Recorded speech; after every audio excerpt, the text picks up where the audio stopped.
everyone. Welcome back to Crime and Sports. Yay! Oh, yay indeed, Jimmy. Yay indeed. My name is James Pietragallo. I'm here with my co-host. I'm Jimmie Whisman. Thank you, folks, so much for joining us today on another wild, crazy edition of Crime and Sports. We're going to dip back into Billy Martin this week and see what he's up to as he fights and punches his way across the major leagues. Oh, yeah. He's the only guy I've ever heard of sued multiple times for fights on a baseball field. You don't hear that. Have you ever heard of that before? Sued, yeah. Sued in court. Crazy. Teams suing him and everything. Crazy. Yeah. We'll get into all that. First of all, head over to shutupandgivememurder.com. What's there, you may ask? Oh. Everything. First of all of our merch, anything you want. If you've heard something funny on the show, I bet you there's a T-shirt It's about there. it. So Yeah. get in there, check that out, and get your tickets for live shows. I don't think there's any left for Small Town Murder. I think Philly and D.C. are sold out, right? Yeah. I'm pretty sure in December. So virtual live show is the only chance you're going to have to see us live this year, unless you already have tickets there. So do that. It is October the 30th. That is the day before Halloween, obviously. It's the Thursday right then. We're going to, just like a regular live show, except anywhere in the world with internet, you can watch it. We're going to do it regular, just like everything with the pictures and jokes and all that, except we're going to have costumes on, too. We'll make fools of ourselves. It'll be a lot of fun. Yeah. So get in there and get that. That's and it's available for 2 weeks after we do it, too. So you can watch it as many times as you want in there. You can do whatever you want with it. Check that out, all of that, at shutupandgivememurder.com. Also, check out Patreon. Get yourself some Patreon. Yes. Do yourself a favor. Patreon.com/crime in sports, just like this show. That's going to get you everything. That unlocks, that's the skeleton key to all of your desires here. I'm telling you, anybody $5 a month or above, you are going to get everything. Hundreds of bonus episodes you've never heard before immediately upon subscription. New ones every other week, including this week, by the way. You get one Crime and Sports, one Small Town Murder, and you get it all this week for what we're going to talk about. For Crime and Sports, we're going to talk about all of the accusations against Deshaun Watson. Oh, boy. It's pretty deep. There's quite a few of them. And then for Small Town Murder, we're going to do an internet salad episode, is what we call it, where we talk about everything that's going on in the world except politics. That's the only thing we leave out. So just fun stuff. And we're going to make fun of people. We're going to talk about that comedy festival in Saudi Arabia, too, because I've been asked about that about 5,000 times. So let's. Very annoying. And I won't give. I'm like, we'll talk about it. We'll talk about it. That's all I'll say. So there you go. Patreon.com/crime in sports is where you get all of that. That said, let's do this. Let's get back to Billy because he is a mess. Also ad-free. Oh, ad-free. That's right. Patreon. You get ad-free. All the shows ad-free. Thank you. Small Town Murder, Crime and Sports, Your Stupid Opinions, all ad-free. And you get a shout-out at the end of the show as well. There it is. You can't beat it. So that's the value. That's the value. Yeah. So there you go. Let's start out with Billy. May 24th, 1969 here. There's an article that leads off, Billy Martin, same old guy. Not old, same old guy is what it says he ain't here. Changing for nobody.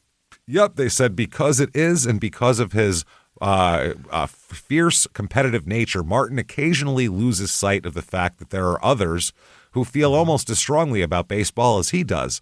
And this leads to complications. A case in point was his recent run-in with Sherry Robertson, the Twins vice president and farm director, and George Brophy, the assistant farm director, over the optioning of a pitcher to Charlotte instead of Denver. Okay. What the hell does he care where the guy goes? Okay. Yeah. What's the matter? Calvin Griffith, who owns the Twins, called in all the principals, listened to what they had to say, and then he had something to say himself. He said there were two bosses on the ball club, Billy Martin downstairs on the field and Calvin Griffith upstairs in the front office. Martin apologized to Robertson and Brophy. He said, quote, I was wrong, dead wrong, to air the whole thing in the press. I could have said everything I had to say in private and kept it among us, which I should have. I have nothing but the utmost respect for Sherry Robinson and always have. I brag on him all the time, and I know the kind of great job he does. I certainly didn't want to show up anybody. I know every man is a proud man. The one thing I'm glad of in this whole thing is that it's all ironed out. So... yeah, he's fighting. This is what he does. He's fighting over that, and rather than just fight it out internally, he goes to the press because he wants them to know that the public is on his side, basically. Yeah, yeah. Meanwhile, it's the owner's ultimate decision of what anything happens on the team, so they can send anybody anywhere they feel like. So, so they go on, and he says, I'm the manager, and Casey Stengel wouldn't have done that, and I got to do it better how Casey Stengel would have done it and all that kind of shit. Okay, now, this is from the book. Billy also played all kinds of head games to get a mental edge on his opponent. In 1969, the young and promising Oakland A's were the Twins' closest rivals, and this is right on the cusp of the A's being a dynasty after this. Oh. Because I think it was, 71, 72. They won 3 championships in the early 70s. So it's in the 71 to 74 range in there. Mm-hmm. So they said when the A's came to Minnesota for the first time, Billy was irked when Oakland's 23-year-old slugger Reggie Jackson slammed 2 home runs, and the A's built a 7-0 lead. So this is going to lay the groundwork for all the crazy Reggie Jackson shit that's going to happen later with the Yankees. He said, when Reggie came to the plate late in the game, 2 pitches whizzed by his head. Jackson charged the Twins pitcher, Dick Woodson, and the benches cleared. And Reggie said after the game, that's the kind of manager Billy Martin is. If someone's beating his club, he's going to put a little fear in that team's heart. I don't blame Woodson. He was following orders. I blame the manager. So right away, it's 1969, and there they are. They're fighting already. So Billy denied he was throwing at Jackson and said that the 2 teams were being separated on the field. He said as this was going on, Jackson threatened him. Billy said, he yelled at me that he was going to get me.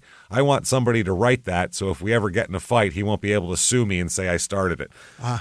Okay. Now, Billy's crazy. If you've ever seen Reggie Jackson, he is a thick piece of humanity. He's a big man. He is a fucking sturdy guy. His legs are like tree trunks. His arms are big. His shoulders. He's a big goddamn giant home run hitter. Yeah, he's not small. No, he's not that small tall. in stature. No. He's like 6'1"? It's somewhere in there, 5'11" to 6'1", but he's a thick son of a bitch, though. I mean, this is big block. And a lot younger than Billy. Not the guy you want to fight. You know what I mean? There's that, too. And the crazy part is he tries to fight him like almost 10 years later when he's even older. He doesn't care. He's insane. Yeah. Out of his fucking mind here. So manager Billy Martin sets the record straight, the Fort Lauderdale News says here. Okay. The sports writers, I guess it's going to be, they think they're talking about Billy Martin as being like the rookie of the year in managers, basically. Mm-hmm. He said, we don't have that title, but if you combined them, you'd have that. That's what he is, basically.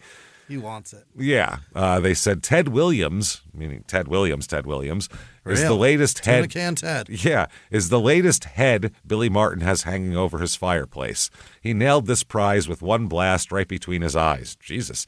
He said Ted Williams was the worst ball player he'd ever seen. At least that's how it came over the wires. Billy says, quote, I didn't say that. I just said he's the worst base runner I ever saw. And that's the thing about Ted Williams is great. I mean, hitter, top 3 hitters of all time. I mean, you could move them around. You can pick the top 3 and you can fucking shuffle them, and it really doesn't matter, honestly. If you're talking about Babe Ruth, Barry Bonds, this guy, Willie Mays, there's a lot of people you can throw in the mix here that are, whatever. But in those black and white era baseball players, anytime they hit like a blast, like a bomb, anytime they start running, it's a giggle fest. They all look terrible at running. Well, that was mainly when the film speeds are different. Like the Babe Ruth looks ridiculous. That what it is? Yeah, it's a different film speed. He looks terrible. Yeah, put a different film speed on guys now, they'll look ridiculous too. It's the same thing. And baggy pants lends to baggy that too. Wool pants, that doesn't help. Pants. Yeah, those got hammer like pants to on. Run in. Yeah, guy got genie pants on. He's running around the bases. Guess not to slide in that.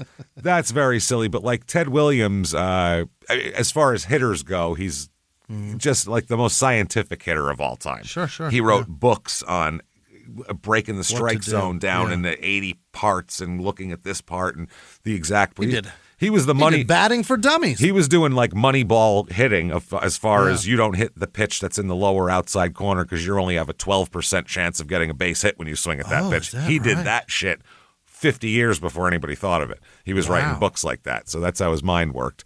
But he's also known as a fucking lazy base runner and a lazy-ass fielder, too. That's both, Ted's definitely known for that. That's why everyone would say, well, why'd DiMaggio win MVPs over him? Because DiMaggio played center field in Yankee Stadium spectacularly. That's why. Ted Williams was in left in fucking Fenway Park with the monster and being lazy. That's what he. But he's an insane hitter. I mean, he was concentrating so much on hitting. You know, what are you going to do? Yeah. So he said, look, the guy asked me a question. He asked what I thought of Ted Williams as a base runner.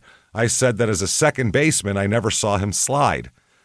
I said he was a lousy base runner. I didn't say he was a lousy ball player. I'm not that crazy. That's a great point. Yeah. He's fucking Teddy Ballgame, I'm man. not insane. I'm not insane. He's obviously the best hitter in history. He said one thing about Billy Martin, he doesn't back off. Cal Griffith is his boss, and Cal Griffith's comment on the Ted Williams thing is this. Hell, Williams has proven himself. He hit balls so far he didn't have to slide, which is a nice way of kissing his ass. So they told Billy that line, and the paper says, you think maybe if your boss said that, you'd giggle a little and say, hey, that's a funny line. Not Billy Martin. He stands as Billy Martin's like, that shit's hack. Fuck this guy. Old hat. Oh, yeah. He said, on singles, he said, you mean he's not supposed to break up a double play after getting a single? He didn't hit singles any farther than I did. So he said, his home runs don't matter, singles do. So they said before Billy Martin went after Ted Williams on the Washington Safari, he brought down a couple of beefy local specimens. That doesn't sound good. No, it doesn't. Sounds like Billy went to the bar and got lucky. Or went to a farm and shot a couple of cows. Either one. Again. And then got lucky with them. Yeah. With the old cows there. Sherry Robertson is director of player development for the Twins. He's also vice president. He's also half-brother of the president of the ball club. George Brophy is the farm director of the Twins. Billy squinted down the sights of his double-barreled shotgun and got them both with one squeeze. Oh, boy, that's when they're talking about the whole them fighting about the sending a guy to Denver or Charlotte.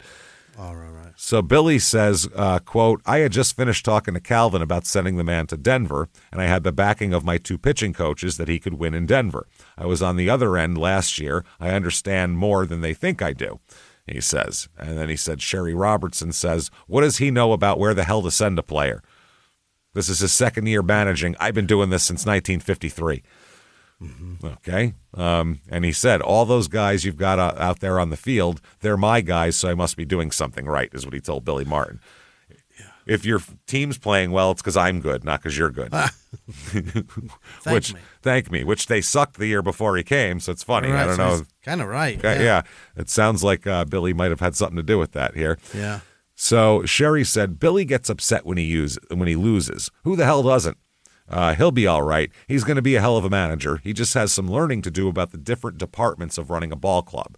It's like I told him. I said, God damn it, you take care of the managing and I'll take care of the player development.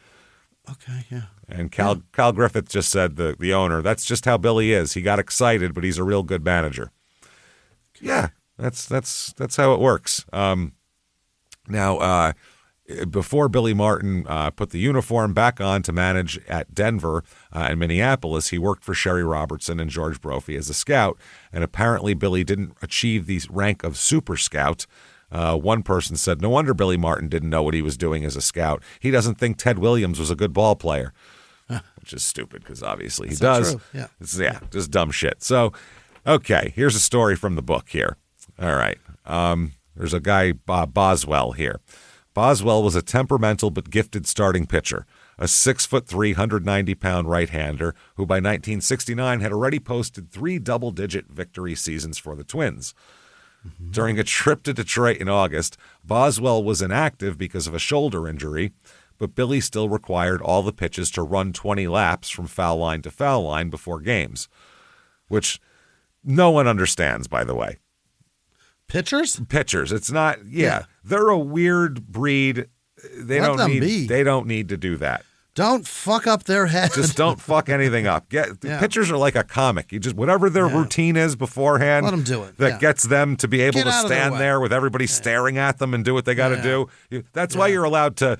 You can do coke off a prostitute's ass while you call for more fucking nachos in a comedy club green room because that room is depending on you doing shit and no one else that works there knows how to do it. So whatever you got to do to get prepared to do that, let them do it. Go ahead. Need more coke, sir? They don't give a shit.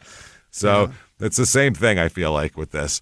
So they said, and also, as Rod said, as my good friend Rod Beck said, I never saw anybody on the DL from pulled fat. Don't worry about me out there. Pulled fat ain't shit. On a pitcher, I'm good.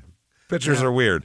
So during a trip to Detroit in August, he was inactive, and this is what happened here. When Art Fowler, Billy's pitching coach, reminded Boswell of his running duties before a Thursday night game, Boswell swore at Fowler and refused to run. Fuck you, old man. I'm not running. I'm not doing it. Yeah. Nope. After the game, the Twins lost, and Billy went to a bar called the Lindell AC, owned by Jimmie Boutsikaris, the best man at Billy's 1959 wedding to Gretchen. Mm-hmm. Now, the Lindell AC was was a big place not far from Tiger Stadium, and one of the first sports bars in America with the walls and tables lined with jerseys and autographs. Oh. It was the Toots Shores of Detroit, which that was the real poppin' place in New York where all the athletes went. He said, on this night, Billy was drinking with Fowler and Bob Allison, one of his outfielders. While it might have been baseball tradition that managers didn't drink with their players, or at least not for too long, Billy felt otherwise. Yeah. He liked most of his players, and he wanted to be with them. That's the other thing about Billy. It's a common rule in baseball that back then, anyway, the players were not allowed to drink at the hotel bar of the hotel they were staying at. They were allowed? Not allowed. Not allowed. Okay. Every ball club had a rule of that except Billy. Oh. Because Billy said, I don't want to get a goddamn call at 3 a.m. at some idiot fucking left it's fielder. Much more convenient. Yeah. Wrapped a car around a goddamn telephone pole, and I got to go get him out of jail. Back to the hotel. Yeah, he goes, I'd rather have him get shit-faced and stumble back to his room. So I was like, he's being realistic. He's a ball player, so that makes sense. So, but Billy, he likes to hang out and drink with the players. It's just how he is. He's a player. He's one of those guys. He would talk baseball, and he would hear things from the player's perspective about the team. And after a couple of drinks, it gets a little looser, and the guys are a little more honest, and he knows the heartbeat and what's going on. It's just convenient for them to do that there. Much better, but it doesn't look good thing for baseball. Yeah, the optics are bad. It also raises a flag to anybody that wants to bother fucking baseball players that well, I know where they're staying because they're all at this hotel bar. Exactly, but it was a little bit different back then as far as people, because nobody was going to get autographs to sell or any of that shit. It was just women trying to fuck them. That's all. In 2004, I crashed Warren Moon's party at the fucking Hall of Fame. You know what I mean? Yeah. And in a thermal. I wasn't even dressed nice. You're like, what's up? Jimmie shows up in a Making Bacon t-shirt being like, what's up, everybody? In a shirt that said, Where's the I bar? ate the 96er. Yeah. Christ, man. Holy shit. So, Billy also, Boswell, whom Billy liked and always called Bozzy, was at the bar too, but across the wide room. Billy asked Fowler how the pitcher's running had gone before the game, and Fowler told him about Boswell. Billy told Fowler he would address it with Boswell before the next day's game. The group had a couple more drinks, and Fowler went back to the team hotel.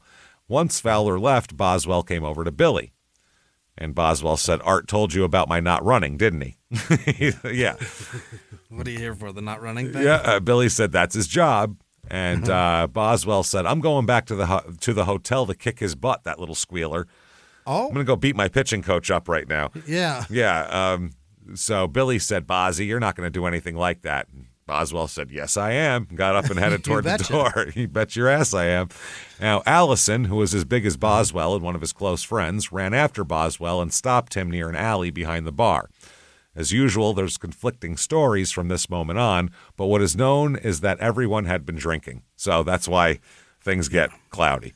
Now, Allison apparently said, if you're going to be a tough guy, why don't you hit me? And Boswell did, knocked him down.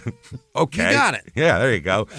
Billy always maintained that when he got to the alley seconds later, Boswell was hitting Allison as he lay on the ground. Billy pushed Boswell away, grabbed a chain with a crucifix that hung around Boswell's neck, and used it to draw Boswell closer as he punched him repeatedly in the stomach. So first the pitcher's beating up the outfielder, then the manager comes outside to beat up the pitcher for beating up the outfielder. We all following this? By his chain. Yeah. Pretty soon there's going to be an elephant running away from a mouse. This is ridiculous. This is the dumbest shit ever. God damn it, this is awesome. Yeah, here it is. Pitcher above outfielder, manager above pitcher. Calvin Griffin's going to come down being 88 years old and beat the shit out of Billy now. And they're all doing it because the pitching manager beat up a fucking ball boy. Yeah, bat boy. all of this. So it all goes downhill from there. All goes downhill because he caught the guy. Well, they caught the bat boy beating up the guy cleaning the toilets. It's really a mess. The whole thing's a disaster. Yeah. He said when fighting a bigger opponent, Billy later explained, you have to get inside and close to him. Yeah. Yeah, pulling his chain kept Boswell close. Finally, yeah. according to Billy, he punched Boswell in the face, which sent him bouncing off an alley wall. Reporters would later ask Billy what happened next, and he said, well, when he came off the wall, I hit him again. Hit him again. That's He it. bounced towards me. Yeah. He said Boswell fell to the ground, and Boutsikaris intervened, saying, Billy, he's out. Years later, Billy wrote, I looked at Boswell and I felt sick. He was bleeding badly, and I felt terrible because I really liked the kid. It's a good guy. And this is why managers don't drink with their players generally. They very rarely get in fights with them on team planes or anything like that. While they're sober? While they're sober, yeah. Yeah. So, yeah, he said, I was thinking to myself, how in the world did this happen? No one's going to believe it. How the hell do I get myself in these situations? Stop punching things. That's how. Stop fighting, yeah. You're always fighting. If those two guys want to fight, let them fight. If Art Fowler wants to squeal, then he can get his ass kicked too. Right. What are we doing here? So anyway, he said Billy ended up going to the hospital with Boswell. The fight made national news since it's not every day that a manager pummels one of his own players. Right. That's rare, although it wasn't altogether uncommon back in like the early 20th century. Yeah. Those guys were rugged back then, though. That was a different breed. Yeah. And they were like the most callous-handed fucking guys in the world, those guys back then. They were all day jobs and furious about it. They played all day. They were in the sun all day. Yeah. Those guys were 26 and they looked 50. Those guys were a mess back then. You don't fuck with those guys. Hard drinking, train riding, fucking angry men. Angry, not making shit for money. Like, oh man, pissed off. Yeah. So he goes to the hospital, and that's what goes on. They said on the team it wasn't a total surprise. Rod Carew said Dave at that time was a problem. The guy he beat up, Boswell. Yeah. He said he drank a lot and he was a problem. And he challenged Billy. And knowing Billy, he's not going to back down from anyone. And he put a whipping on Boswell. Sure, yeah. But it didn't look good. Jim Catt, who's a great pitcher. I think he won like 18 Gold Gloves or something, Jim Catt. Jim Catt? Yeah. He was a Yankee announcer, Twins pitcher for a long time. He said, let's face, Dave's face was all black and blue, and it looked like he'd been in it with Jake LaMotta or something. They said Billy walked around for a few days with a badly swollen and cut right hand. Griffith interviewed all the involved parties and ended up fining Boswell, who apologized to Billy in the owner's office. Wow. So he's the guy who got the fine. Well, I guess he started it all. I'm so sorry I hurt your hand on my face. My bad. Jesus, I didn't mean to get my face in front of it like that. Billy said it was unfortunate, but sometimes these flare-ups happen. Boswell won 20 games for the 69 Twins, which is the best season he had in the big leagues. So every manager should have punched him in the face. It might have helped. Yeah. That's what it is. And this is all in the newspaper as well. I mean, doesn't look good. Boswell reported to have received 20 stitches to close facial wounds. Wow, look. That's an ass whooping. The beatings will continue until morale improves? Is that old? The beatings shall commence. Wow. Until morale improves. That's how it goes. And I'll be honest, too. It looks bad from one standpoint, but from another standpoint, when Billy says, hey, go do something, you're going to go fucking do it now. That guy's face was split. He beat the shit. And he's a young fucking strapping guy and who just beat up an outfielder. Right. And then Billy came over, kicked the living shit out of him. You go, Jesus, don't fuck with our manager. You know what I mean? You don't go, that old man, what does he know? Shit, okay, Billy, no problem. Right. Yes, sir, is the only fucking question you'd have at that point. Or answer you'd have at that point. So apparently he said Martin said later on, Allison was standing there with his hands in his pockets when Boswell hit him with a sucker punch, knocked him down and almost out. Yeah. He said, that's when I saw that. He said, I see Boswell attacking him and landing several blows. And Billy said, I hit him 5 or 6 times in the stomach. Then I hit him in the head when he came off the wall. I hit him again. He was out before he hit the ground. There you go. What do you want from me? pretty good fight. One guy's looking one way, the other guy's looking. One dog's looking one way, the other dog's looking the other way. This guy's saying, "What do you want from me?" What do you want from me? I don't know. So anyway, that's hilarious that he's beating up his actual players here. Right under it, though, there's some fun ads here. Okay. Yeah. The Fine Arts Theater on Baltimore Avenue in Asheville, North Carolina, is showing some 1969 porn, it looks like. Oh, boy. Oh, yeah. Adults only. One is called The Love Child. The next, which, late 60s, that makes sense. The next one is called Love Me Please. Also showing is Campus Confidential. Yeah. College girls. Yeah. She's begging for it. It's and under that, controversial, yes. Brutal, yes. Bold, yes. Brutal? It's called Slaves. Oh, brutal. It's a porn about boy. Slavery porn. Oh my God. Jesus Christ. Let's not have that. Oh, that's not a porn. Is it? No. Hold on a second. It says suggested for mature audiences, which sounds like porn. It does. But it's starring Dionne Warwick and Ossie Davis. I don't think that's porn. Ossie Davis is an amazing actor, like a all-time. He's not in porn. And Dionne Warwick Dionne ever was. had a career. That's telling motherfuckers to walk on by at that point. Like she had it all going actor. On. Yeah. Wow. That's right under the porn shit too. So it really is confusing. Okay. August 24th, 1969. There's a headline here. Mrs. Billy Martin, no second guesser. Gretchen here. Gretchen balks at trying to second guess the baseball maneuverings of her husband. Well, yeah. So they're talking about a play here. Rich Reese hits a bases-loaded home run that gives the Twins a crucial victory in Baltimore. En route to the airport the next day to send the manager off on a road trip, Mrs. Martin poses a question many Twins fans were asking him. She said, quote, "I asked him, Rich Reese is going to be in the lineup tonight, isn't he?" said Mrs. Martin. He said, "No. I thought he was kidding me. He just won a game for us, Yeah. Rich Rennick started in the game instead. Martin's explanation that certain left-handed pitchers gave Reese trouble. He said, Rennick got 2 big RBI in the first inning and we won the game, said the manager's wife. I really wouldn't dare to disagree with him about baseball. Well, that's probably wise since he's been playing it forever and it's not your job. So, yeah, that makes a lot of sense, I think, at that point. I'm sure the Boeing guy's wife disagrees with. Again, Michael Jordan's wife arguing with him about fucking how many mid-range jumpers he's taken. I think I got this. Thanks. I'll take care of it. We got this. We're good. Travis Kelce writing half of Taylor Swift's album. I think I know how to complain about ex-boyfriends on my own now. I got this. You gave me all that credit about this thing I'm lugging along.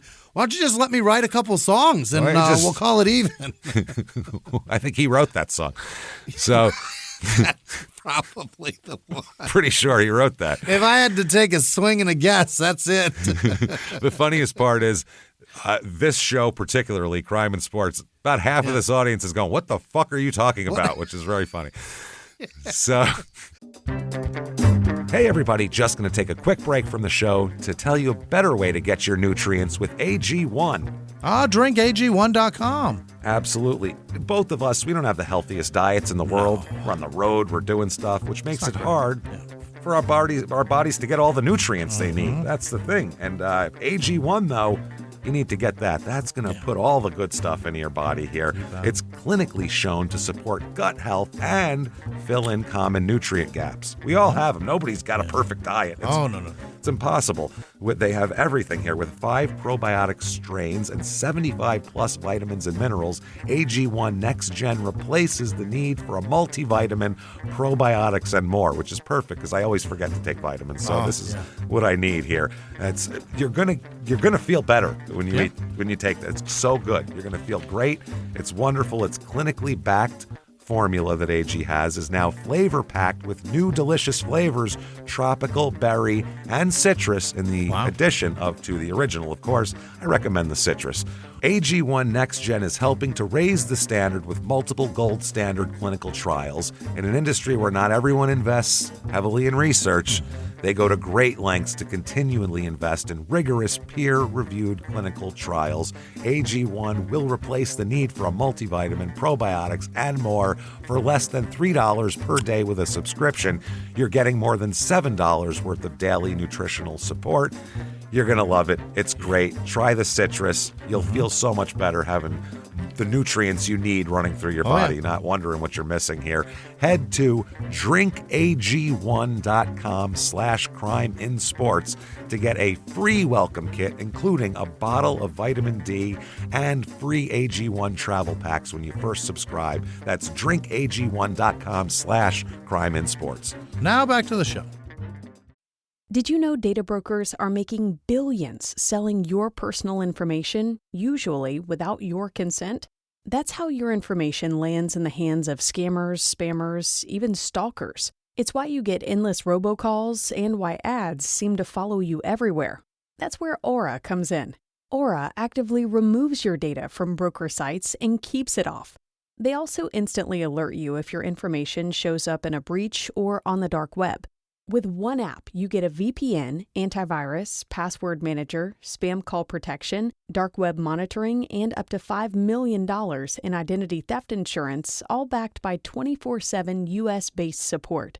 Other companies might just sell credit monitoring or just a VPN. Aura gives you all of it at the same price competitors charge for just one service. Start your free trial today at aura.com/hidden. Protect yourself now at aura.com/hidden. I think everybody knows by now, right? No. No?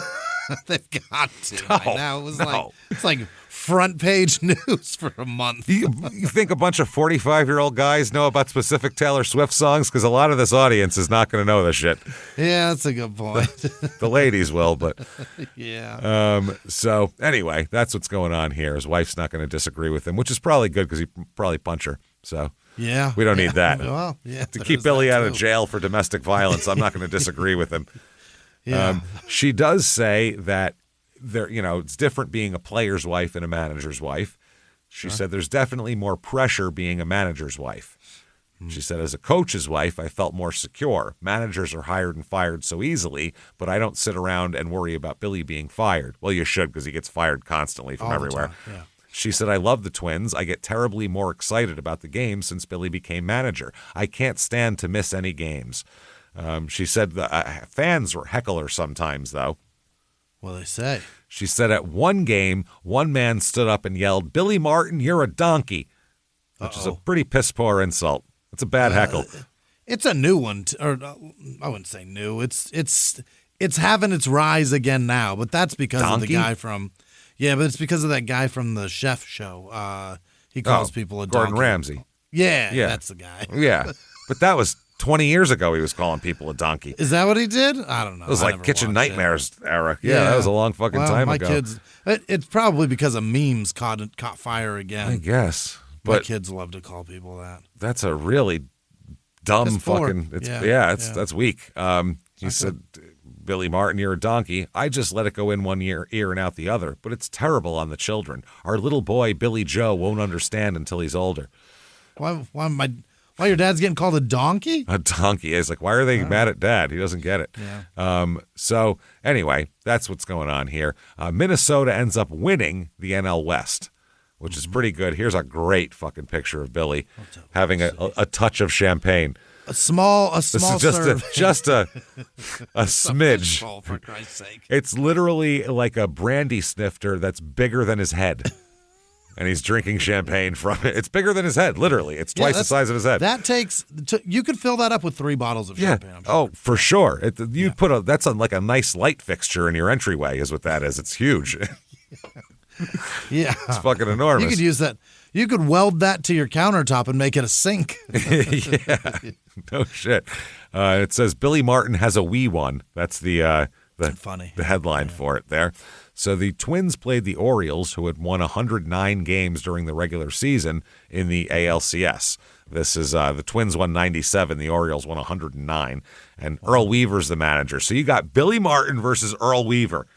This is like the two most explosive fucking managers of all time. If you're the umps, that's just so much pressure, those games. Rage Oh, versus my God. Fury. Who's going to win? Holy shit, yeah. Irresistible force and the immovable object here.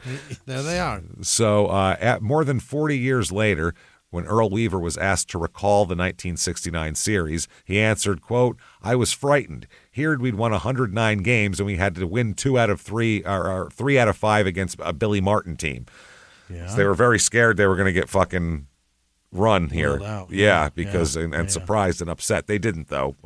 Baltimore ended up losing to the Mets that year. But Great. Anyway, Baltimore won the first 2 games of the best-of-5 series. Those were the 2 games in Baltimore. Both games went to extra innings, too, which is, wow. That's awesome. That's pretty good. Game 3 back in Minnesota, Martin was expected to start Jim Catt, but instead started Bob Miller, who was knocked out of the box in the second inning, and the Twins were eliminated. So now Martin had been given a 1-year contract for 69, which is standard back then for a new manager. Sure. You have no confidence in a guy who's never managed before. Yeah. So he asked for a 2-year deal for 70 and 71. But Calvin Griffith was unhappy, both that Martin didn't pitch Catt, because he liked Catt a lot, Yeah. and the explanation he had asked Martin for had been, quote, this was Billy's explanation, was, quote, "because I'm the manager." That's why. That's why. Because I'm an adult. That's why. He was looking for baseball reasoning of why you did that, and Billy said, "I don't have to tell you my baseball reasoning. I'm the manager. Fuck you." Because I'm your father. Shut up. Which is tough to say to someone who signs your paychecks, literally. Yeah. Not the GM, the actual guy whose money he's paying. Well, that's not good. You've also paid me to make decisions, and I made them. So shut up. Back then, though, that's not how that shit went down. Those managers were like, it wasn't a conglomerate of people. I own the team. I'm sitting in the box. I'll do what I want. So now Martin's decision was defensible because Catt had been struggling with injuries and Miller had won late in the season during a tight pennant race. So it looked like he was the hot hand. Other events during the season, such as the fight with Boswell and Martin kicking Hubert Humphrey out of the locker room when he tried to visit after a Twins loss, also embarrassed the team. Hubert Humphrey. Hubert Humphrey ran for president and all that shit. Yeah. And I think he was Lyndon Johnson's vice president, I believe. Right. And then he ran for president, lost Kicked to him Nixon. out. Kicked him out because it was a loss. So he said, Oh, no fucking visitors. It's a loss. Don't care. Don't care who's here. Look at how important you are. Fuck off. So that's what happened. So the Twins executives also received numerous complaints about Martin drinking heavily during road trips, which you knew was going to happen. It's Billy Martin. And were angered when Griffith told Minneapolis Tribune columnist Sid Hartman off the record that the Twins were thinking of firing him. So Martin had led the team to a division title, but they felt like Martin was more trouble than he was worth, and the team executives were trying to pressure Griffith to fire him. Oh. So October 14th, 1969, Billy is fired, even though he took this team to a 97-win season and won their division and took them to the next level. Yeah. Didn't matter. Right. This happens repeatedly in Billy's career. Despite insane on-the-field successes, he gets fired. He could win the World Series and get fired while he's celebrating. It's insane. It's wild. It's just I'd rather lose than win so well and deal with this guy. Just constantly have to battle him with fucking bullshit. That's why constantly he and Steinbrenner were the perfect adversaries because nobody wanted to win more than Steinbrenner. So Steinbrenner has a giant ego but also wants to win. Yeah. So he'd get mad at Billy, then fire him, and then go, fuck, but I want to win. So I'll and then he'd rehire him because he wants to win. He'd go, that was a mistake firing him. I should just eat the shit. Then he'd go, no, that goddamn Billy, fuck him, he's fired. And then a month later, he'd hire him again. It was the craziest thing in the world. Fuck, we stink. God damn it. But yeah, because nobody gets fired up. He wants the manager to get fired up. And if he doesn't, then he's like, God damn it, fucking Billy wouldn't get fired up. If you're fired, bring Billy back. So that is crazy. He gets fired here. Griffith said it was the hardest decision I've ever had to make about a manager. Yeah, because he fucking won, which is crazy. Griffith said, I've always been a Billy Martin man, ever since he was with the Yankees. I liked his hustle and his desire as a ball player and could find no fault with the way he managed on the field. but a general manager, Griffith also holds that post with the Twins, should consult with a manager about certain situations. He didn't want to come in and see me. He thought I was being critical of the ball players. I never told him how to play the game of baseball. I never interfered with him doing his job on the field, but I think the Twins are as much a part of me as a Billy Martin. I'm the one who has to sign the ball players. I should have the right to say what's what. Sure. Yeah. He said, prior to hiring him, realizing his explosive personality and his inexperience as a manager, I had numerous meetings with him to set policy and guidelines, which means nothing at that point. He still has to go out and play, or the team has to play. Yeah, and you're going to start with this, and then is this your boundary setting meeting? Is that what it is? Yeah, this is the guidelines. I'm in charge of this. You're in charge of that. No arguing about this. He said, I feel he completely ignored the understandings because he's winning. Normally, winning is the key. Doesn't matter. Yeah. Nobody cares what you're like. You're winning. Yep. Bill Parcells was a pain in the ass to have as for an ownership team, but he's winning. What do you want? You want to lose? Is that better? The conflict between him and the players is getting their respect is a different thing. Exactly. Gretchen said that was a very difficult time. Billy had made the young players believe they could win. He brought all the Latin players into the fold. He motivated and rejuvenated the veterans. Billy changed the culture. He went to 100 banquets and 100 dinners for free. The fans were ecstatic. He put the Twins on the baseball map. Sure, some crazy things happened that season, but it was also just Billy's first year. He's just a babe in the woods. That's all it is. He's just so young. Yeah. He's just such a child. Just treat me. Kid gloves, guys. Come on. Billy didn't understand what he'd done with that was worth being fired. He felt certain that with one more good pitcher, the Twins may have won 5 or 6 divisions in a row. He said we could have been really a thing here, but doesn't matter. He's shit canned. So. Billy Martin, in an article here, it says, stunned Billy Martin says, I did my job. That makes sense. Sure. He said, Griffith said he completely ignored our understandings and all that. Martin said, I told Calvin on the phone I wasn't going to get into a verbal confrontation about our agreeing and disagreeing. If I had anything to say to him, I'd tell him personally, but I won't tell him anything, and I won't meet with him like he asked me to next week. I have no immediate plans for the future. I don't know if I'll stay in baseball. At this point, I'm just in the position to say that I don't know what to do next. Yeah. He said he's going to take his family to visit relatives in Nebraska. That's what he's doing next. Well, great. Yep. He said that's a place to go to forget about everything. There's nothing there to remember, I'll tell you that much. Yeah. He said he got a call, and he said Griffith told him, I'm afraid I've got bad news for you. I said, that's good enough for me. He said he wanted to talk to me when he returned from the World Series, and I said I didn't see any point in that. If I'm fired, I'm fucking fired. We're not going to talk about it, which that's fair. Yeah.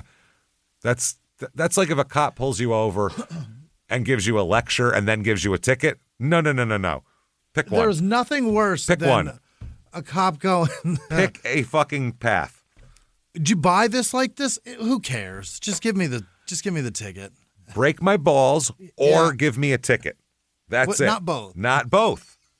You can shut the fuck up and write, or give me a long-winded bullshit and I don't have to pay anything or be bothered. Tell me to go on my way. Yeah. That's fine. You get one of the two. You can't have both. Can't do both. Fuck you. I'm really tired of the did you buy it like this? No, I did this. Yes, I know it has to have mud flaps. Give me the ticket. I don't care. Exactly. I'm not doing it. No, I won't be doing it. I will not be putting those stupid fucking things on my truck. That's me with my front license plates in New York. Nope, I'm good. You got to have a front license plate. Okay, and I'll never put it on.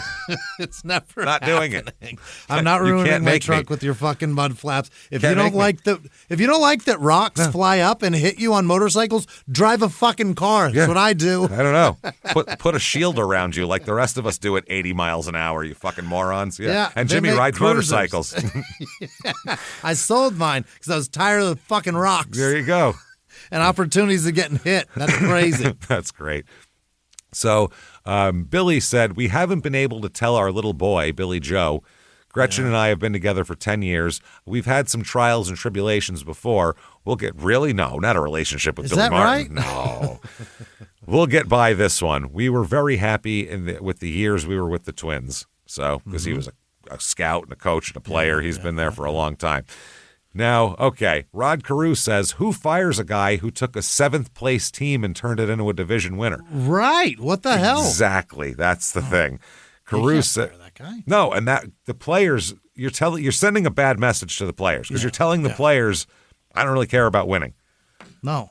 They're there to win. Obviously, we get the guy that helps us win, and we're getting rid of him. Gives That's us not confidence caring that about we winning. we believe in, and then you shit can him. He said everyone was disappointed. We were obviously building a good thing, and then he was gone.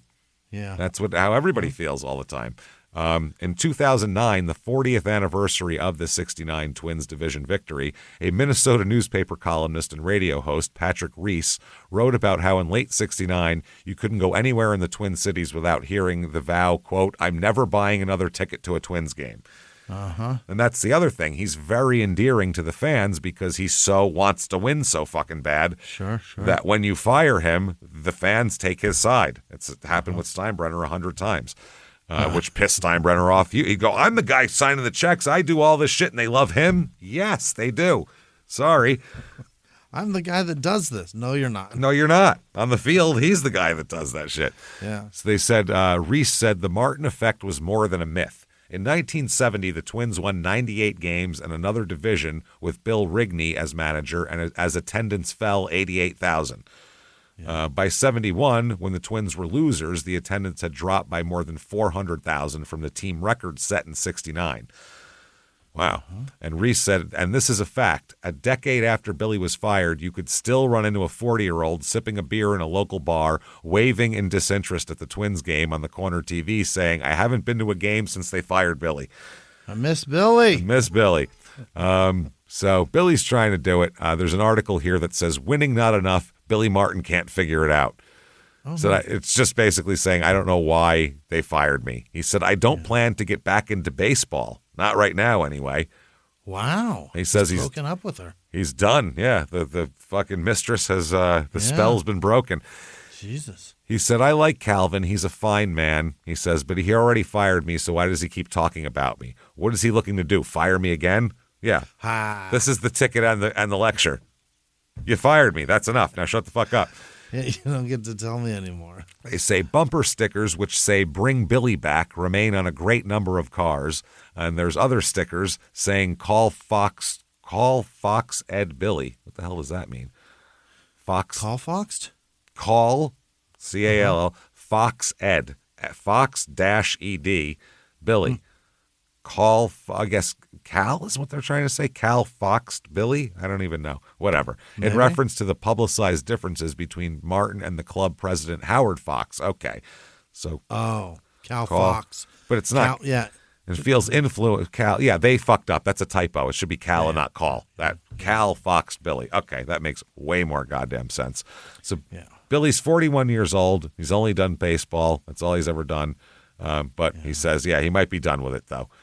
That's all there is to it. Yeah. And he probably hasn't made enough money to fuck quit, no. right? God, no. No way. Hell, No. not even close. He needs a paycheck real bad. Oh, yeah, absolutely. November 13th, he likes to spend, too, so he needs a paycheck. Right. November 13th, 1969, he has a new job here. They say fans starting to forget about Billy Martin. That's another thing here. They said the bring Billy back bumper stickers, no more testimonial dinners to the popular opinionated firebrand who has tilted the establishment with no more success than Don Quixote. Okay, Griffith hired the other guy here, and they said no one's going to have no one's going to hold a benefit for Billy Martin, though. He hasn't been left out in the cold. Billy just signed a $25,000 a year public relations contract with KDWB and already holds a similar position with a beer company. So that's a radio station here, is what he did. Apparently, he signed up to work for. Billy's a colorful guy. You want to listen to him talk. That'll get people in, yeah. December 17th, 1969. He says he's happy and he's biding his time. He said, I'm not going to take any job, whatever. He said, I can't kid myself. When spring practice rolls around next year, it'll kill me to be away from baseball, and I'll probably cut my heart out during the season. But right now, it's just a cross to bear. You can't divorce yourself from something you love, but I'm not going to cry about it either. Okay. So there you go. And he said, I'm the executive assistant to the president of KW or KDWB in the cities. He's the what? The assistant to the president. So executive assistant to the president. Okay. So it's shadowing him. Yeah. Yeah. He said, I'm also learning radio management. I'll be dealing with youth and also doing some on-the-spot sports. Right now, I'm making more money than I did with the Twins, and I'm happy. Uh-huh. And they say on The Office, you didn't watch the show. No. That was Dwight Schrute's title. He would say, "I'm the assistant manager," and Steve Carell would go, "Assistant to the manager." Oh, okay. He's not an assistant manager. Yeah. That's all right. That's dry. I just adore Steve Carell. I love him too. I've never fucking cracked a smile watching that show. I'm like, what am I watching? This is so fucking bad. That's why when you said that, I was like, what? How did they? Yeah. Assistant, but it's executive assistant. It's an actual title. I feel like it's assistant my fault. to the manager is not that. I feel like it's my fault too because never really worked in a lot of offices, so I don't know. Yeah, I think that's what it is. It has to be It's because everyone else just seems to like it, I like the people on it are good, and somehow it'd be like if you took a bunch of great ingredients and you put it all together and it tasted like cat shit, and you'd be like, why does this taste like cat shit? Is this my mouth? It shouldn't be. I put things that go together These are together. great people. Makes no sense. Why Except is for that? fucking BJ, whatever the fuck. I can't believe they gave us that show and tried to tell us that guy's funny. I hate him. I don't know who so much. Who is this? BJ. He was in. I forget his last name. It doesn't matter. I just fucking can't stand him. And he's a writer on the show too. He's just the least funny delivery of a line of all time. He's not funny. Billy says he has nothing to say about recurring rumors that he's headed back to the Yankees eventually. Mm-hmm. He said you'd have to ask the Yankees about that. I'll just say that if the right spot came along, I would consider it, but I'm not looking for a job. Okay. Not that. He said he went to contact Seattle Pilots official after being fired by the Twins for two reasons. The Pilots, though, never came back to Seattle. They had 1 year, and that was 69, and then they went to fucking Milwaukee and became the Brewers. So done. Yeah, he said, I wanted to let the baseball world know that I was still interested, and I wanted to clear up a statement that Calvin Griffith made saying I solicited a job with Seattle while I was still with the Twins. This statement was not true. I priced myself out of the picture, he said at Seattle. I'm too expensive for them. They were cheap as fuck, that team. They said the whole trouble at Minnesota was Howard Fox. That's the vice president and traveling secretary, who that's the guy I believe that he fought That's that who time. foxed him. Yeah. With the keys. Remember, he threw the key at Billy, and next thing you know, he was beating the shit out of him. He said the trouble between me and Howard started 3 years ago when I punched him in the nose. He said at that time he'd get me fired, and he did eventually. I guess he said. Is that why the Brewers are yellow and blue? Yeah, it's the Pilots' colors. They just kept the color and just changed the name. That's it. Same shit. Isn't that interesting? It's a great team. I love everything about their logo. That's too. cool. The mitt and everything. That's great job, guys. They had lost the Braves and fucking needed a team. They said he's about Fox. He said he's also the one who made a big thing about gambling on the trips. These are professional men on a baseball team, not at Sunday school. I kept track of the games they had and made sure there's no rookies or guys who couldn't afford to play got in games. Nobody got hurt. It just gave them a way to pass the time on trips. Everybody does it. Gambling on the team plane in sports happens. It's just right now. It's been going on. It's the biggest thing in the fucking world. They all owe each other thousands of dollars and all this shit. Yeah. That's just what they do. These are competitive guys with 5 hours to kill all in a tube together. They're going to gamble. Right. That's it. They can't play basketball against each other or baseball on the plane, so you can play cards though. So they said they talk about the Twins. He had a lot of praise for the team and everything. He said they all did a great job, and I think the proof is in the pudding in the fact that they each collected $6,400, meaning that's for winning the division to go into the playoffs, the bonus. The team changed I to we, and without interruption, I think we could have had a dynasty for 4 or 5 years at least. Mm-hmm. And he said that he will miss the people in the area.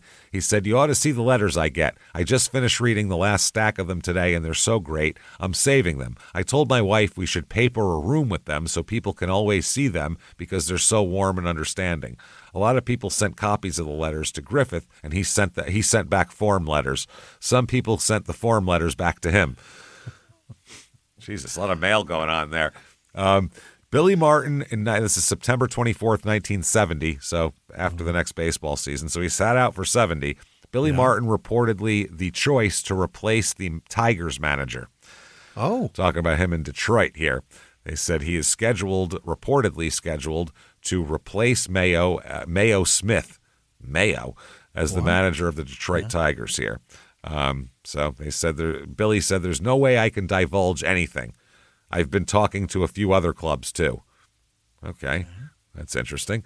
October 30th, 1970, Billy is named the manager of the Detroit Tigers. Here we go. Where he won't Back in the saddle. Where he won't last very long. He said, I think we can win the pennant, and that's why I'm here. He said, I don't think major changes are necessary. I think the material is here. There's just a few changes that need to be made. That's it. He said, I know I'm taking a wonderful man's spot in Mayo Smith. I've admired him all my life. I guess he's used to be a Yankee second baseman, so he knows him. He said the general manager of the Tigers said, Billy's a lot different in many respects than Mayo, but that doesn't make Mayo wrong. Each type can do a certain job under certain circumstances. We just needed a change here. And that's in baseball. Sometimes you just need to mix shit up and get a different vibe going on the team here. So Martin said, I don't think there's a generation gap, talking about that this guy was a lot older and Billy's a lot younger. He goes, I don't think that was that guy's problem at all. He said, there's a communications gap. I plan to talk with each player individually and often. The only way you can stop cliques is to nip them in the bud. He said, loyalty and honesty are two-way streets. I'll give it and I'll expect it in return. Right. There you go. He said, and I'll be strict with whatever it takes, too. Billy's hiring has no bearing on the handling of Denny McClain, they also said, too, because they said that Martin was hired. The team was asked if Martin was hired because he'd be able to deal more with Denny McClain, who was recently suspended, which we talked all about Denny McClain on the Denny McClain episode. Kind of a bad guy. Yeah, he turned into a real bad guy. Now, Martin, the next newspaper article, discredits the inside story on McClain. Okay, he said, Billy Martin has been the Detroit manager less than 2 weeks, and he's already in the middle again. This time he's the middleman in a story concerning Denny McClain. The story is supposed to be the inside one on why the Tigers got rid of McClain. There's only one thing wrong with the story. It's not true. Billy Martin, attending the World Series here, was standing in a hotel lobby waiting for his wife Gretchen to join him when a guy he knows came over to him and asked him about the story some people are circulating, the one where Martin asks the Detroit brass to get rid of Denny McClain at any cost because he'd pose a tremendous morale problem as long as the other players remained. Right. Listening to the story again, Martin said, morale had nothing to do with McClain leaving. We need a third baseman and a shortstop. We listened to all the other offers and thought Washington's was best. They said, you feel you could have handled McClain? He said, there isn't the slightest doubt in my mind I could have handled him. I had no problem. I could have beat the shit out of him if I didn't want to handle him. That guy. Yeah, just punch him. He'd get the idea. They said, how would you have done it? And he said, easy. I'd have sat his butt down and had a talk with him. I would have told him my rules, and when we would have seen what happened. If he wanted to be treated like a man, I'd treat him like a man. If he wanted to be treated like a boy, I would have accommodated him that way too. Diplomacy until I need to punch him in the mouth. Exactly. Then I'll smack him around and put him in timeout. He said, what do you figure your biggest job with the Tigers will be? And he said, molding them together. Get them thinking of we instead of I'm. And he said, like Casey Stengel would do. So he said Martin's wife joined the group, and Detroit's new manager employed a beautifully controlled, soft voice. Talked very differently once his wife arrived. He said, cripes, Gretch, you're so slow. What took you so long? You never get out of first gear. Gee, thanks for saying that in front of the press, Billy. Appreciate that. What's the matter, you slow fuck? Let everyone know I'm shitting ropes up there while you're waiting for me. That's real nice. So 1971, Tigers are 91-71. Pretty goddamn good. They finished bad. in second place that year, and pretty good, though. The Tigers also second in attendance that year also, which is really what they give a shit about. Selling tickets, making money. Yeah, you bring Billy in, it shows fans you want to win, and then they buy tickets. That's kind of how it works, you know? So anyway, yeah, this team here, Norm Cash. There's some good players on this team here. I think you still had, I think was Kaline. Yeah, Al Kaline's still there. He was 36, but he was still there. Gene Lamont, Joe Necro, Phil's brother, the lesser Necro here. Okay, Mickey Lolich. Yeah, there's some good guys on this team. So Martin announced that the Tigers would win the 71 American League East title and that the Orioles were over the hill. He said he's going to run his team his way, and that's it. He said he made clubhouse tirades for the poor play, even during spring training. And that concerned Detroit management, apparently. They're like, ooh, he's getting crazy. Billy didn't like to lose in spring training. It pissed him off. I don't think he likes to lose much at all. Yeah, but I mean, he knew spring what it was for, though. Yeah, but still don't want to lose. No, well, there's later on, like when Steinbrenner will get mad because they're losing in spring training, and Billy's like, "Do you know how baseball works? None of this matters. Yeah, shut up." So, this is from the book. Billy told the Tigers over and over that his system of winning baseball wasn't as much about speed as it was about aggressiveness. He wanted to always score the first run of the game, put opponents on the defensive. He didn't play for big innings early in games like many managers. He played to score first. If a game was a fight, a comparison Billy Martin would always make, then it mattered who got the first punch in. Which makes sense. Yeah, it could be a shutout. If you score the first run, it might only be the only run. You never know in baseball. Sure, yeah. He had other cannons, too. He wanted his players to go from first to third on singles. Aggression. Make them throw you out. That's the other thing. Take that extra base and make them make perfect throws and tags because they're more likely to not do it. Position. Yep. And he didn't mind if a guy got thrown out once in a while like that. Fine. That's all right. Do it again. Yeah. He said he wants hard slides into that third baseman, too. Yeah. He said, let's see if their outfielders can make that throw, and let's see if the third baseman will stand in there and make the tag with the ball and the runner arriving at the same time. Slide over the bag, have the third baseman take the contact and the throw. Okay. Fuck them. Yeah, that's smart baseball. He wanted base runners faking a steal of home, hoping to draw a balk from the pitcher. It would steal a run and demoralize the pitcher. Little things. It's never relaxing for a second. It's always pushing and pushing and pushing. Yeah. And it works, too. He said he wanted his players to knock down middle infielders trying to make double plays. He wanted to try more hit-and-run plays, teaching his players that they didn't have to hit the ball toward a particular hole in the defense, as many managers taught the play. Billy instead just wanted the batter to put the ball in play. This Halloween, what's under your costume might just steal the show. Wait, is that glow-in-the-dark underwear? Ooh, yeah. MeUndies has dropped their spookiest collection yet. Glow-in-the-dark undies and PJs so comfy, it's scary. Tricks, treats, and buttery soft briefs. Exactly. To get cozy and spooky for less, go to MeUndies.com/trick-or-treat and enter code TRICKORTREAT to get 20% off your first order. That's 20% off your first order at MeUndies.com/trick-or-treat. Code TRICK-OR-TREAT. MeUndies. Treat yourself. They said Rodriguez later insisted he picked up at least a dozen hits doing just that. Billy made a standing rule that any player who got hit with a pitch with the bases loaded would get $150 cash and the right to pick his next day off. Oh, that's fun. Get hit with a pitch and drive in a run. Yeah, you're getting something. Pick your own day off. Yep. And Billy made sure his players knew that he always had their backs. In the first 10 days of the 71 season, Billy got thrown out of 2 games defending players who were upset with strike zones. Oh. This is all to rally the troops. That's all this is. That was all. Yeah. Yep. I don't know. You're on their side. Absolutely. So as soon as the season starts, he's shit-talking. This is Ken Harrelson. He likes to shit-talk. The Tigers had been surprised when Billy, whose feisty reputation always preceded him, was fairly docile during spring training. He was getting the lay of the land, I feel like. Yeah.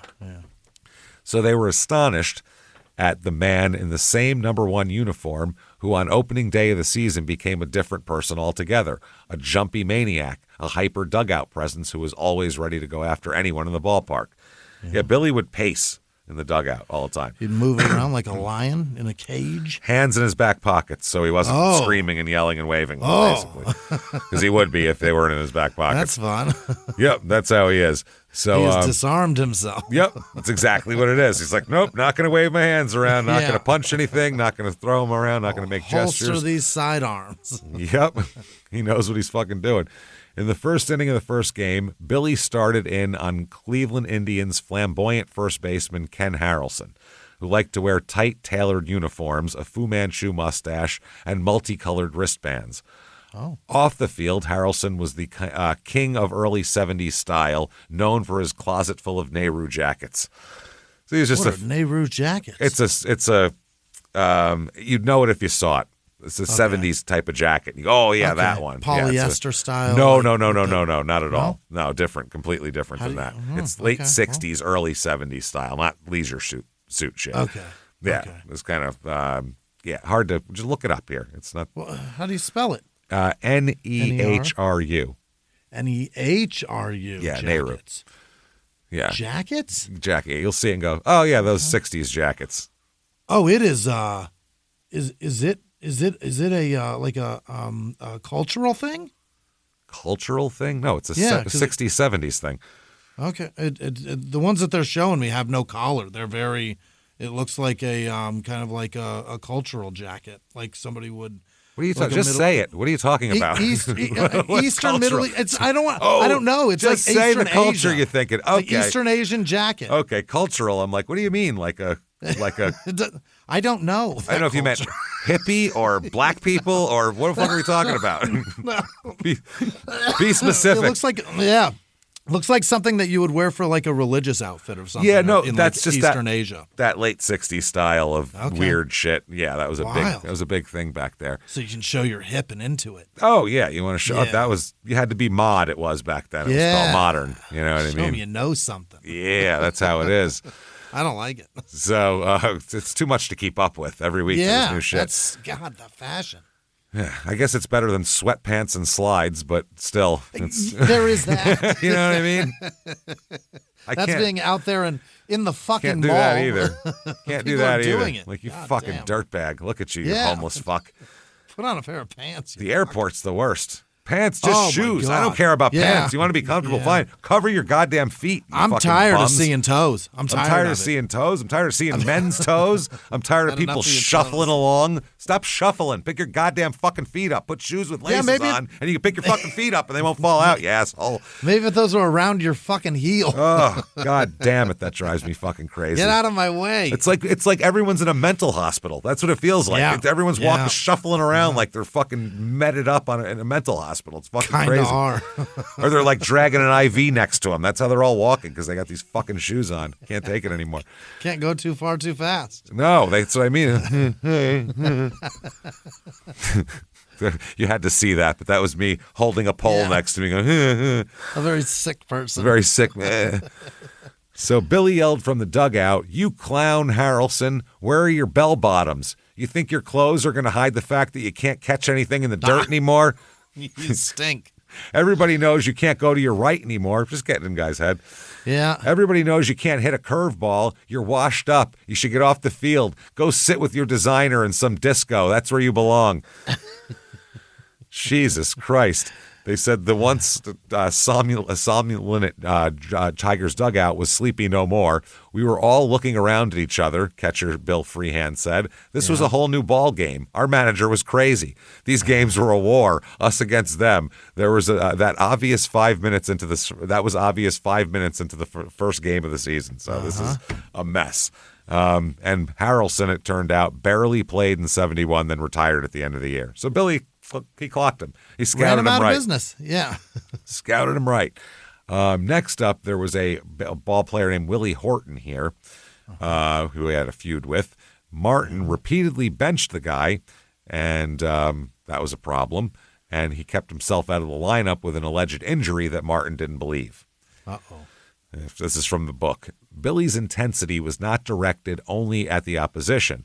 When Willie Horton, one of his stars and a crowd favorite as a Detroit native, did not run out a ground ball, which is Billy's fucking... I I mean, fucking do it. Yeah. He pulled Reggie Jackson in the middle of a fucking inning because he was lazy. He lazily went after a fly ball and didn't really give it much effort. Billy pulled him right off the fucking field. So you get out of there. Yeah. And that was when he was like, the you do this huge 100% star. or you don't do it at all. He's nuts like that. So Billy yanked him from the game and benched him for the next game too.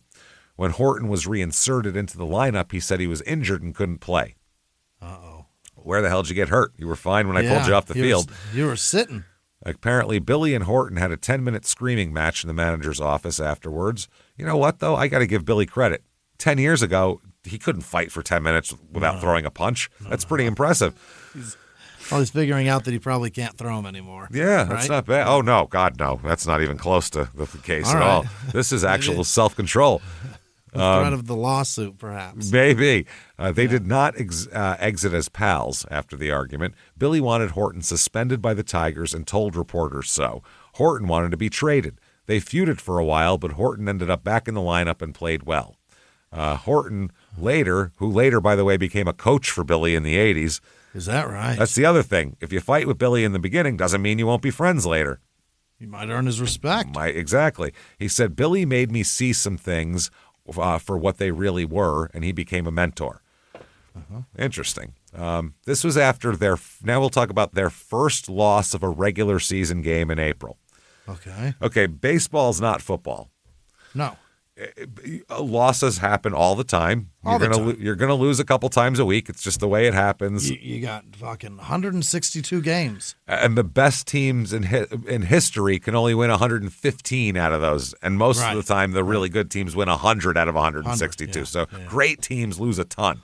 Just happens. 100 is amazing. Yeah. So when the Tigers lost their first regular season game to Baltimore in April, a one-run loss. It wasn't a blowout or anything. Billy came back into the team's clubhouse and saw his players surrounding the customary meal spread, a table in the center of the room piled high with a hot entree like fried chicken, meatloaf, or pork chops, as well as cold cuts, condiments, and other food and drink. The post-game spread. In a scene that would be repeated in clubhouses from Oakland to New York from 1971 to 1988, and by the way, also repeated in 100 baseball movies, this scene, Billy screamed, "Go ahead and stuff your faces, you bunch of fucking losers. We should have won that game. How can you eat?" I'm hungry. How do you have a stomach to eat, you fucking losers? What's wrong with you? You should fucking sit there sadly and then sulk out of the dressing room eventually and go home. I want to throw up right now. Yeah, go home and cry to your wives. So then Billy charged across the room, grabbed the food table with both hands and flipped it over. Flipped it. Then he kicked it a couple of times too, just to make sure nothing was left edible. I need none of this to be able to not touch the ground. This is all going to be fucking garbage now. Willie Horton said stuff went flying everywhere. There was chicken in the lockers, coleslaw on guys' shoes, beans on clothing, and food and drink all over the walls. Oh, my God. I got some coleslaw on my loafers here. Thanks, manager. Thanks, Skip. Appreciate it. I got gravy on my LaRue. What was the jacket called? Nehru. I got Nehru. some.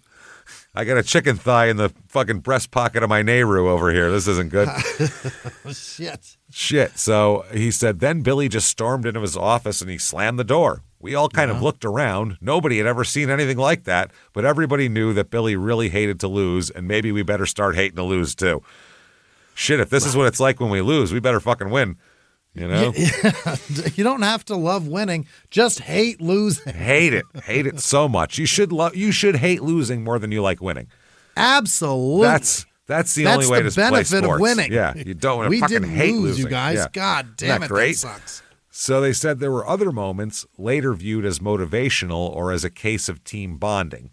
When Cleveland's hard-throwing Sam McDowell, that sudden Sam McDowell, who Sam Malone from Cheers, Ted Danson's character, is loosely based off of. He was a guy, great pitcher. I mean, was a tremendous pitcher who completely drank himself out of the game, turned into a heaping pile of shit, just booze, all booze. On the end of a bar. Yep. So Sam McDowell hit 2 Tigers in one game and threw inside to 2 more. Billy put reliever Bill Dennehy in, known as Wild Bill, into the game. Oh, boy. Oh, yeah. Billy told Dennehy to use his natural wildness to his best effect. Just Let it fly. See what happens. Take the glasses off, Wild Thing. Yeah, go ahead. When Dennehy hit the first batter, catcher Ray Fosse in the back, Fosse charged the mound. In a flash, Billy sprinted from the dugout. Oh. That's not normal. Normally, the manager isn't one of the first three guys fighting at the pitcher's mound. Yeah, Not normal. the bullpen gets there before him usually. Usually, yeah. The first one to get to the wrestling mob around Fosse and Dennehy. So he's the first guy there, ahead of the first baseman, the third baseman. God dang. The rest of the Tigers naturally followed. Yeah, I guess if the manager's going, we're going too. Both benches and bullpens emptied, and in the brawl that ensued, Dennehy kicked Fosse in the head and cut him badly. Wow. He is Wild Bill, Jesus. Horton, a former amateur boxer, broke an Indians pitcher's nose with a one-punch knockout. Wow. God, that poor bastard. Out of 25 guys, you get the former fucking Golden Gloves guy to fight. That's who you get matched up with. Great. Thanks a lot. And he's probably a reliever who ran from the bullpen really fast. Just trying to settle some shit and just got clobbered. I'm just trying to look interested. That's all. Yeah. That's what we're supposed to do. I just want to look like I'm part of the team. Yeah, just trying to look like I'm into this, man. I'm the only one with broken bones. God damn it. And Gates Brown, who was a tough 220-pound reserve outfielder who had once served time in jail for burglary, decked another Indians player and sent him to the disabled list with a concussion. Wow. After the game, about 15 Tigers were in a bar across the street from Tiger Stadium. Think about ball players drinking in a bar across the street from their home stadium. Directly across. You have to get so far away from. Yeah. I mean, they'd wait like 2 hours. They'd hang out in the clubhouse. Then they'd go. But still, there's going to be right fans across there. the street. That's unbelievable. And they said fans kept sending over drinks, said Charlie Silvera, one of Billy's coaches who was in the bar that night. They'd raise their glasses and yell, "To the slugging Tigers." They love that shit. Yeah. And you know what? The guys on the team loved it. The hitters loved that Dennehy had protected them, and pitchers loved that the hitters had run out to protect Dennehy. It brought everyone closer. Yeah. Is this where it started? The camaraderie of once there's a brawl, we all brawl together? Well, that's how it's always been. Yeah. And Billy knew that. And Billy knew old-time baseball. And that's how it was in the old time. And it's not a matter of just sit and wait for a home run. It's a matter of take it up the guy's ass. Defend your guy. Yeah. Shove the ball up his ass if you can. Yeah, you know? All right. So they said there was repeated conflicts with umpires, with the personnel off the field. He accused the organist of Oakland of trying to distract his players. Playing organ shit at the wrong time, and the scoreboard operators in Baltimore of spying on his team. Oh, that happens a lot though, because that's how the Astros did it. That's how they did it. Bernie the brewer, who would slide down the fucking slide back in the day, they were accusing him of fucking stealing signs and giving them in. The whole thing was weird. After a poor April, Martin's players won 7 in a row to surge to within 4.5 games of the top-placing Red Sox near the start of June. The results helped establish Martin as one of the best managers in baseball on the field, because now he's done it twice, too. June 30th, 1971, Billy is upset about Baltimore's curfew. The town? Yeah, okay. A 3-run homer by Baltimore's Brooks Robinson caught the Tigers in the 9th inning, and a city curfew overtook the teams in the 13th. A lot of old times they have curfews for things. It was for noise and shit like that, for surrounding people. Like I remember at the even in New York, Madison Square Garden had a curfew. Like the wrestling shows used to be 8 p.m. until either this card or curfew. Yeah. That was it. Yeah. So that was how it was.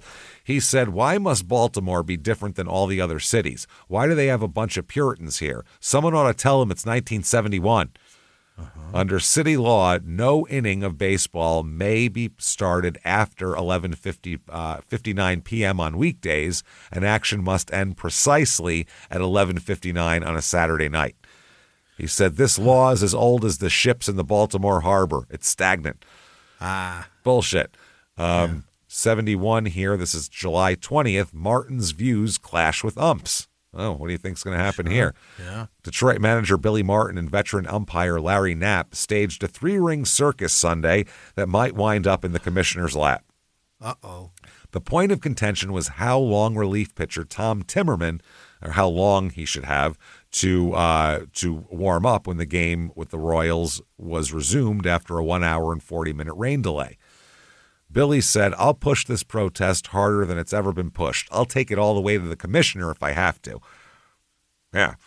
He said that I guess there was an argument over Timmerman warmed up for 21 minutes before Knapp, the crew chief, told him to get ready to pitch. That's when Martin started getting mad. And he said, the rule book says my pitcher's allowed as much time as he wants to warm up after a delay. Okay. Now, the umpire said it's strictly a matter of judgment. You'll find that in the rule book, too. He doesn't have a leg to stand on. It's the same old Billy Martin not caring about anything but Billy Martin, the umpire said. I told him, look, there's 26,000 people in the stands today. This guy's got a gate to worry about. He tells me, I don't care about them. I care about me. I tell them they're paying a salary, those people up there. Yeah, he's like, I want to win. I'm not giving a fuck about whatever. Yeah. So August 10th, 1971, Reggie Smith and Billy Martin square off after a game. Reggie Smith is a big, mean-looking son of a bitch, too. Played for the Dodgers a lot in the late 70s.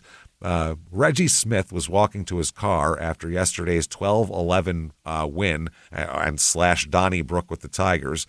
He was sipping a beer, minding his own business. He's walking to his car sipping a beer. Excellent. Yeah. Very 1971. At the same moment, Detroit manager Billy Martin was walking toward the right field parking area. Their paths crossed, and tempers flared. Hey, you got a big mouth from 90 feet away, yelled Martin. You looking for a fight? Jesus Christ. Yeah. Smith, though he says he wasn't looking for trouble, replied, I'm ready. The two never came to blows, thanks to the intervention of pitching coach Art Fowler, who parted the would-be combatants. Fowler was quickly helped by some Boston police. Watson Sepulstra, a member of the Detroit Press Corps, was on the scene. Red Sox center fielder had words for him also. Quote, he kept following me around and pestering me, said Smith. I told him to leave me alone in no uncertain terms. What business is it of some writer to tell us what to do? Okay. Another guy who didn't play, Joe LaHood, said, who was also involved in the incident with the Tigers here, said that the Red Sox outfielder reported he was threatened by Martin and told to keep his hands high because he, too, was guilty of a big mouth. LaHood laughed, and Martin said, the true story of Billy Martin happened 2 years ago in Minnesota. There, when Martin threatened Rico Petrocelli, Rico went over to the dugout steps and challenged Martin to a fight. You'd better believe he sat on the bench and didn't move, LaHoud continues. For the record, Smith is 17 years younger and almost 35 pounds heavier than Martin. Spolstra reported that Martin commented, I wish the cops had let us go at it. The way he was moving, he was a sucker for my punch. Stop trying to fight people who are younger than you. A sucker for my punch. Younger professional athletes, yeah. Martin was rewarded with a new 2-year contract through 1973 with a raise in salary. Oh, that's great. They like it here. So, by the way, Horton and Martin in the press are denying there's any feud between them. Horton said, I love the guy, I really do. He's very much like Charlie Dressen. I think we have a mutual respect for each other. It's no secret that I had some problems, not all of them related to baseball last season. I said a few things in anger that I'm sorry for now, but I know that Billy doesn't hold them against me.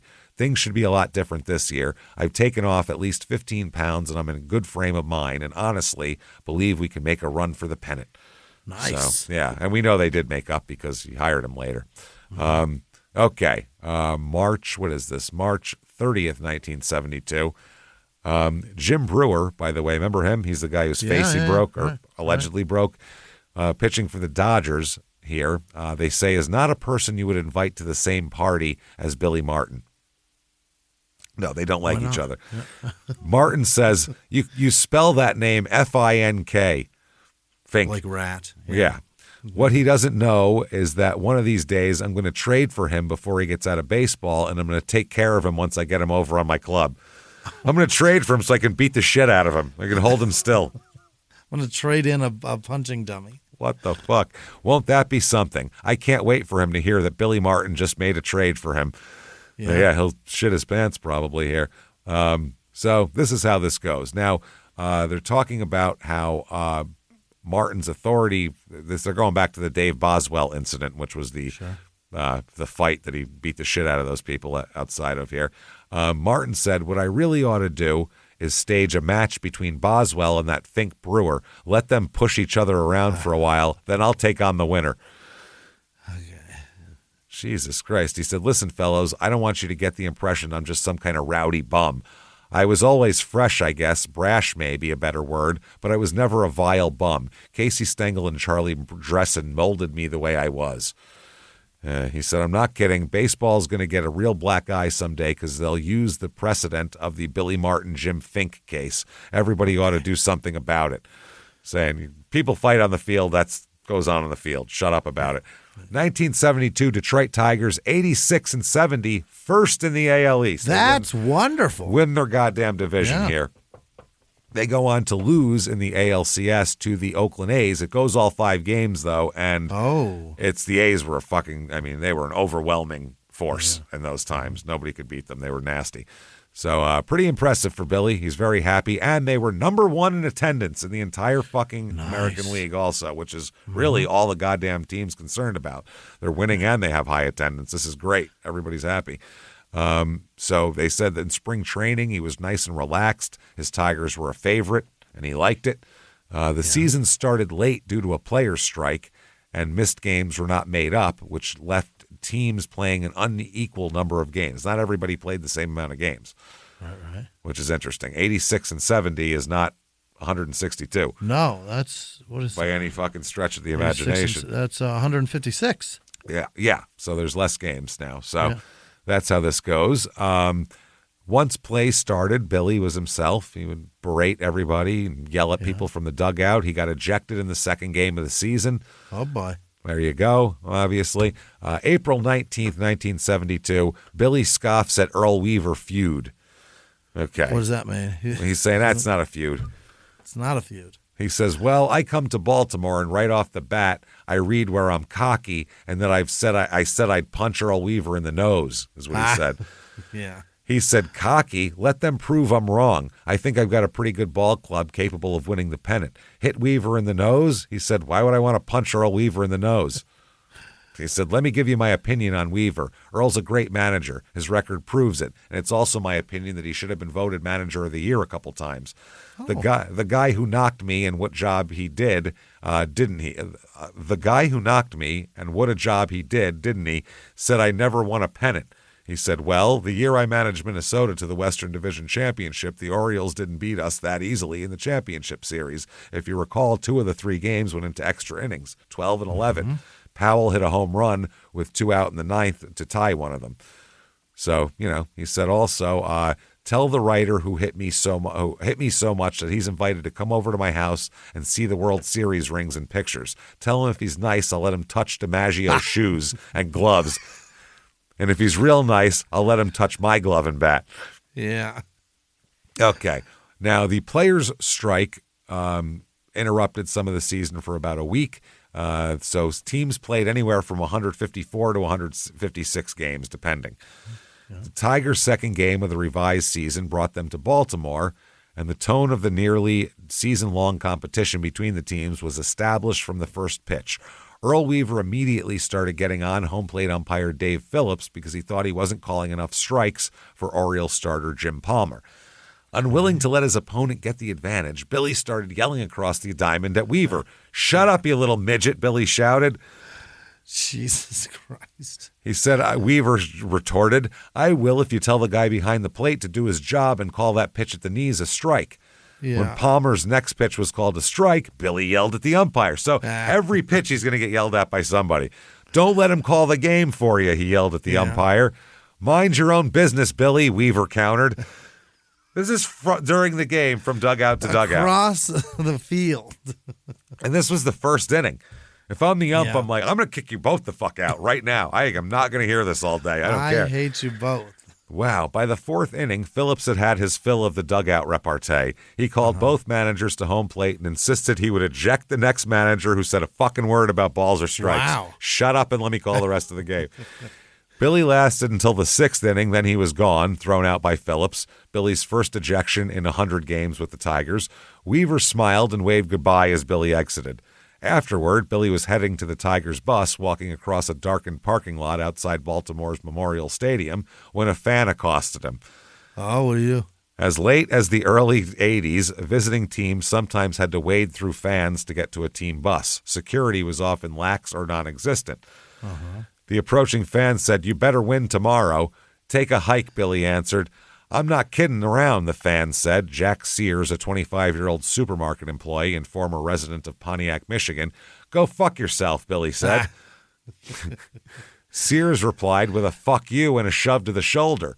Billy responded with, "I'll give you one guess what he responded punched with." him. Punched him right in the nose. Yeah. You don't touch me and expect me not to hit you. Fuck you is one thing. You touch me, I'm hitting you. Don't know what you're doing. The two scuffled a little until they were pulled apart. Billy boarded the team bus. Jack Sears, after giving his name to reporters, was never heard from again. Who knows? So, oh my God, that's fucking funny. Now, this guy said, I wasn't mad about anything, Martin said. This guy was blocking my way to the team bus. He was swearing, and I told him to get away, and I pushed him. He called me a name, dove at me, and knocked me against the bus. He said, so I was fighting. Fuck you off for me.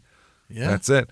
Sears works in a local food chain outlet. He said, I'm Chilly Willy, the frozen food man. That's his quote. What is that? I don't know. He said, that's the department I work in. Uh-huh. I work in frozen food over at the fucking supermarket. So they call me Chilly Willy. Yeah, that's it. Now, Sears, interviewed in the parking lots, lived in Baltimore for 15 years, but was a native of Pontiac and loved the Tigers.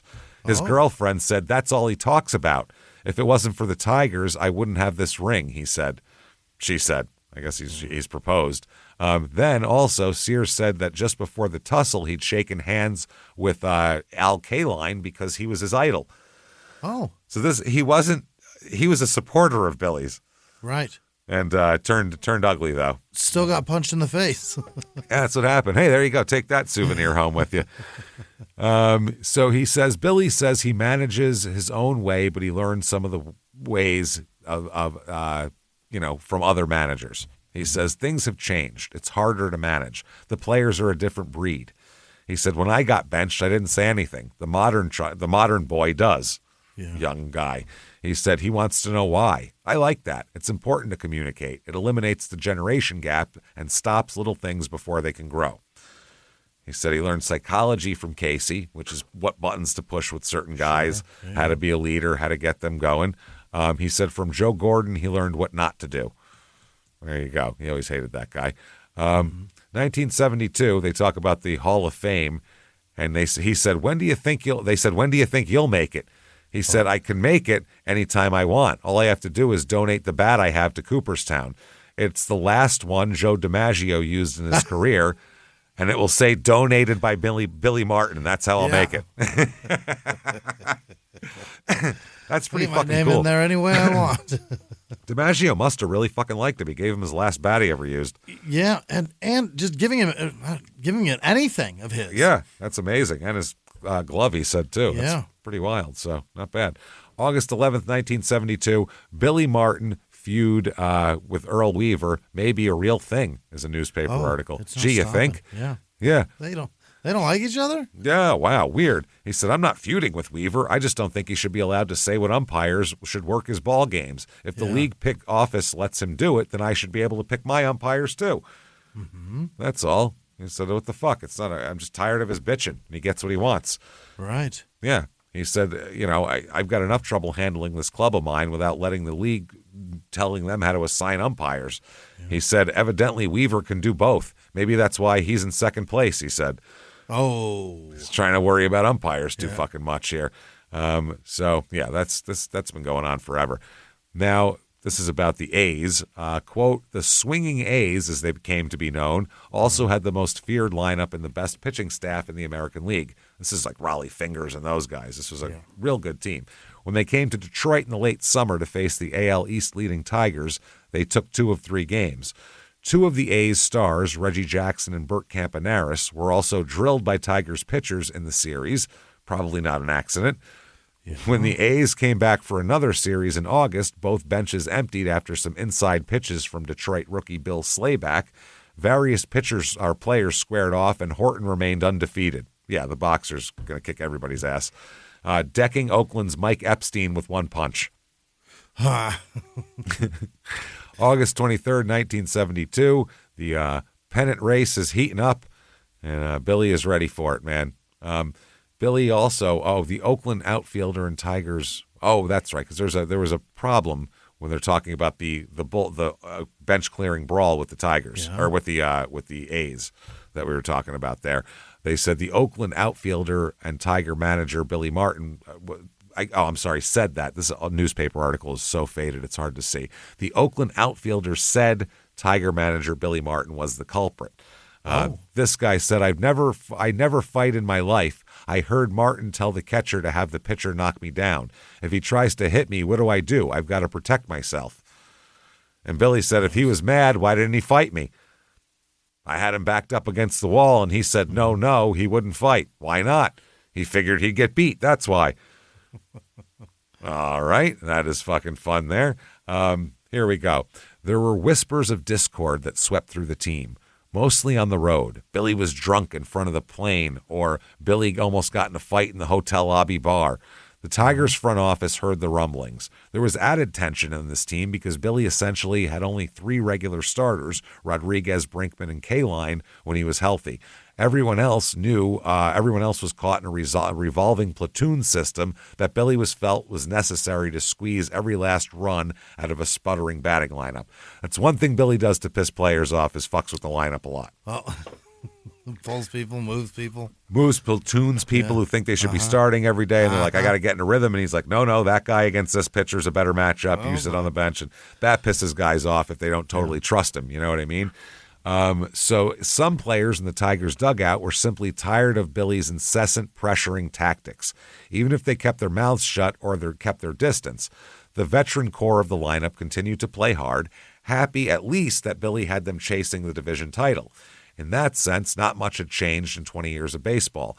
Casey Stengel, who platooned his players, had once famously said that every manager has 10 guys who love him, 10 guys who hate him, and 5 who are undecided. As I've heard that a lot.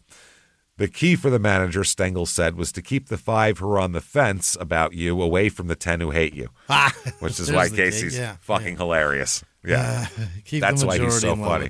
That's it. Yeah, keep those guys. Don't let them get swayed. Then you're fucked. Yeah. And so after the last weekend by the last weekend of the 72 regular season, the first place Red Sox came to Detroit for the final 3 games of the season. Boston had a half-game lead over the Tigers. So it's a winner-take-all series here for the division. The division winner would be the one that won 2 or 3. That's it. 2 out of the 3. The Tigers quickly won the first 2 games, ending the drama. The Red Sox won the final game of the season, but the Tigers won the division with an 86-70 record, 1 half game better than the Red Sox at 85-70. So the settlement of the April players' strike established that some teams played fewer games. So Boston didn't. They played a game less. That's it. They played 1 more game, they might have won. Who knows? Wow. So Billy had led 2 teams in 3 years to the ALCS. Each team had been a reclamation project. It was the work of a budding baseball genius, which is exactly how most of the baseball community now viewed him. On the eve of the ALCS, the AL West champion A's, even Reggie Jackson said, I don't like Billy Martin because he plays tough baseball, but I'd probably love him if I played for him. Well, guess what? You wouldn't. Trust me. I can see the future, Reggie. You're not going to like it at all. You're going to fight with him a lot. Those words, Reg. Yep. So they said in the losing locker room after they lost the ALCS, Billy barred visitors and media until he'd addressed his team. Through the rickety clubhouse door of creaky old Tiger Stadium, reporters could hear Billy saying, I'm proud of every one of you guys, every one of yous. On a personal level, though, he was crushed. Billy's old Yankee roommate, Charlie Silvera, sat with Billy in his office after all the reporters and players had left the stadium and they were drinking a beer. And Silvera said, we replayed and rehashed the key plays, the umpire's call at first base, the 2 plays at the plate. We did that maybe once or twice, and then Billy said, come on, we've got to go up and see Campbell in his office. We need to go talk to him too. The Tigers' executive suite was on the roof by the right field line, and Billy and Silvera had to walk through the narrow concourse of the stadium beneath the seats to reach the elevator that would carry them to the offices. The fans had filed out, and the concourse was empty but for a few maintenance men. He said, we were walking in silence, neither of us talking, and then about halfway there, when there was no one else around, Billy just stopped. He said, Charlie, I really wanted this one. And he started to cry. He put his head on my shoulder, kind of fell into my arms and said, I wanted to win today so much. That's what he wants here. That's all he's about. He wants to fucking win. The headline here, or not the headline. Okay. Martin's arrested now. Let's just put it that way.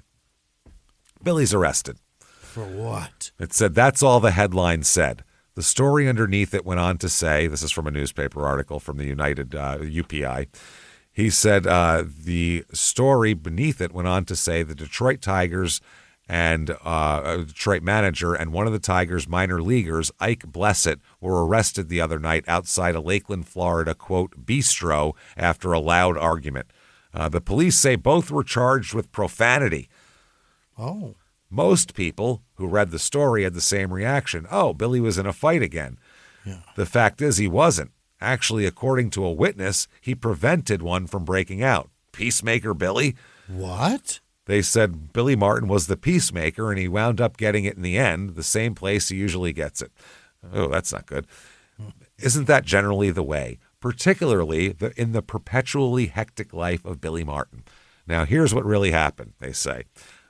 It was late after midnight, and Billy Martin was hungry, so he corralled his pitching coach, Art Fowler, and the two went into this combination restaurant cocktail lounge simply because it was one of the only places they could get something to eat at that hour. Martins and Fowler finished eating, and on the way out, the Tigers manager noticed Blessett, a 23-year-old outfielder out of Detroit, having a discussion with another patron. Blessett played with Toledo last year and appeared in 4 late-season games with the Tigers. He's considered a good prospect, but mostly due to his inexperience, he was sent back down to Toledo earlier in the week by Martin. Now, Martin said the way he and this other guy were starting to go at it, it looked as if they were going to fight. I didn't want that to happen. So I went over to the kid and took him outside. We were standing there in the parking lot, and I said to him, you don't want to get into that fight. You don't need that. You don't want that. Ike Blessett was still overwrought with having been sent back down to the minors again. He listened to what Billy had to say, and suddenly the tears started streaming down his cheek. Blessett, not Billy. Right. He said he was standing there in the parking lot sobbing, Martin trying to comfort him when a police car rolled up and one of the cops got out.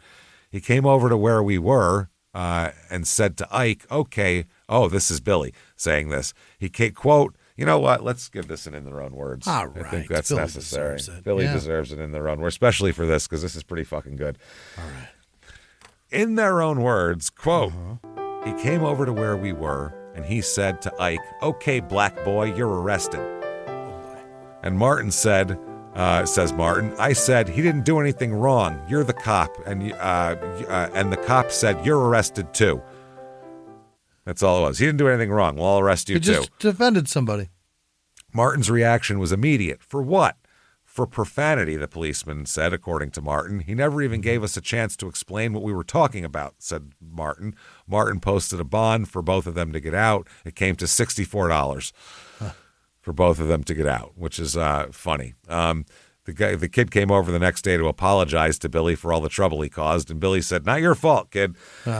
He said later, he's a good kid. He's got ability, and I can understand the way he felt about being sent down again. I remember when the Twins released me as a player, you know what I did. I cried, and I had a lot more years than Blessett did. He said, look, I understand the feeling, so I get it. Yeah, what are you going to do? He said, Billy Martin arrested, about the headline. For swearing. I guess everybody figures, there goes Martin in another fight. Yeah. Oh, my Christ, that's fucking funny. 1973 Tigers, 85-77, third place now.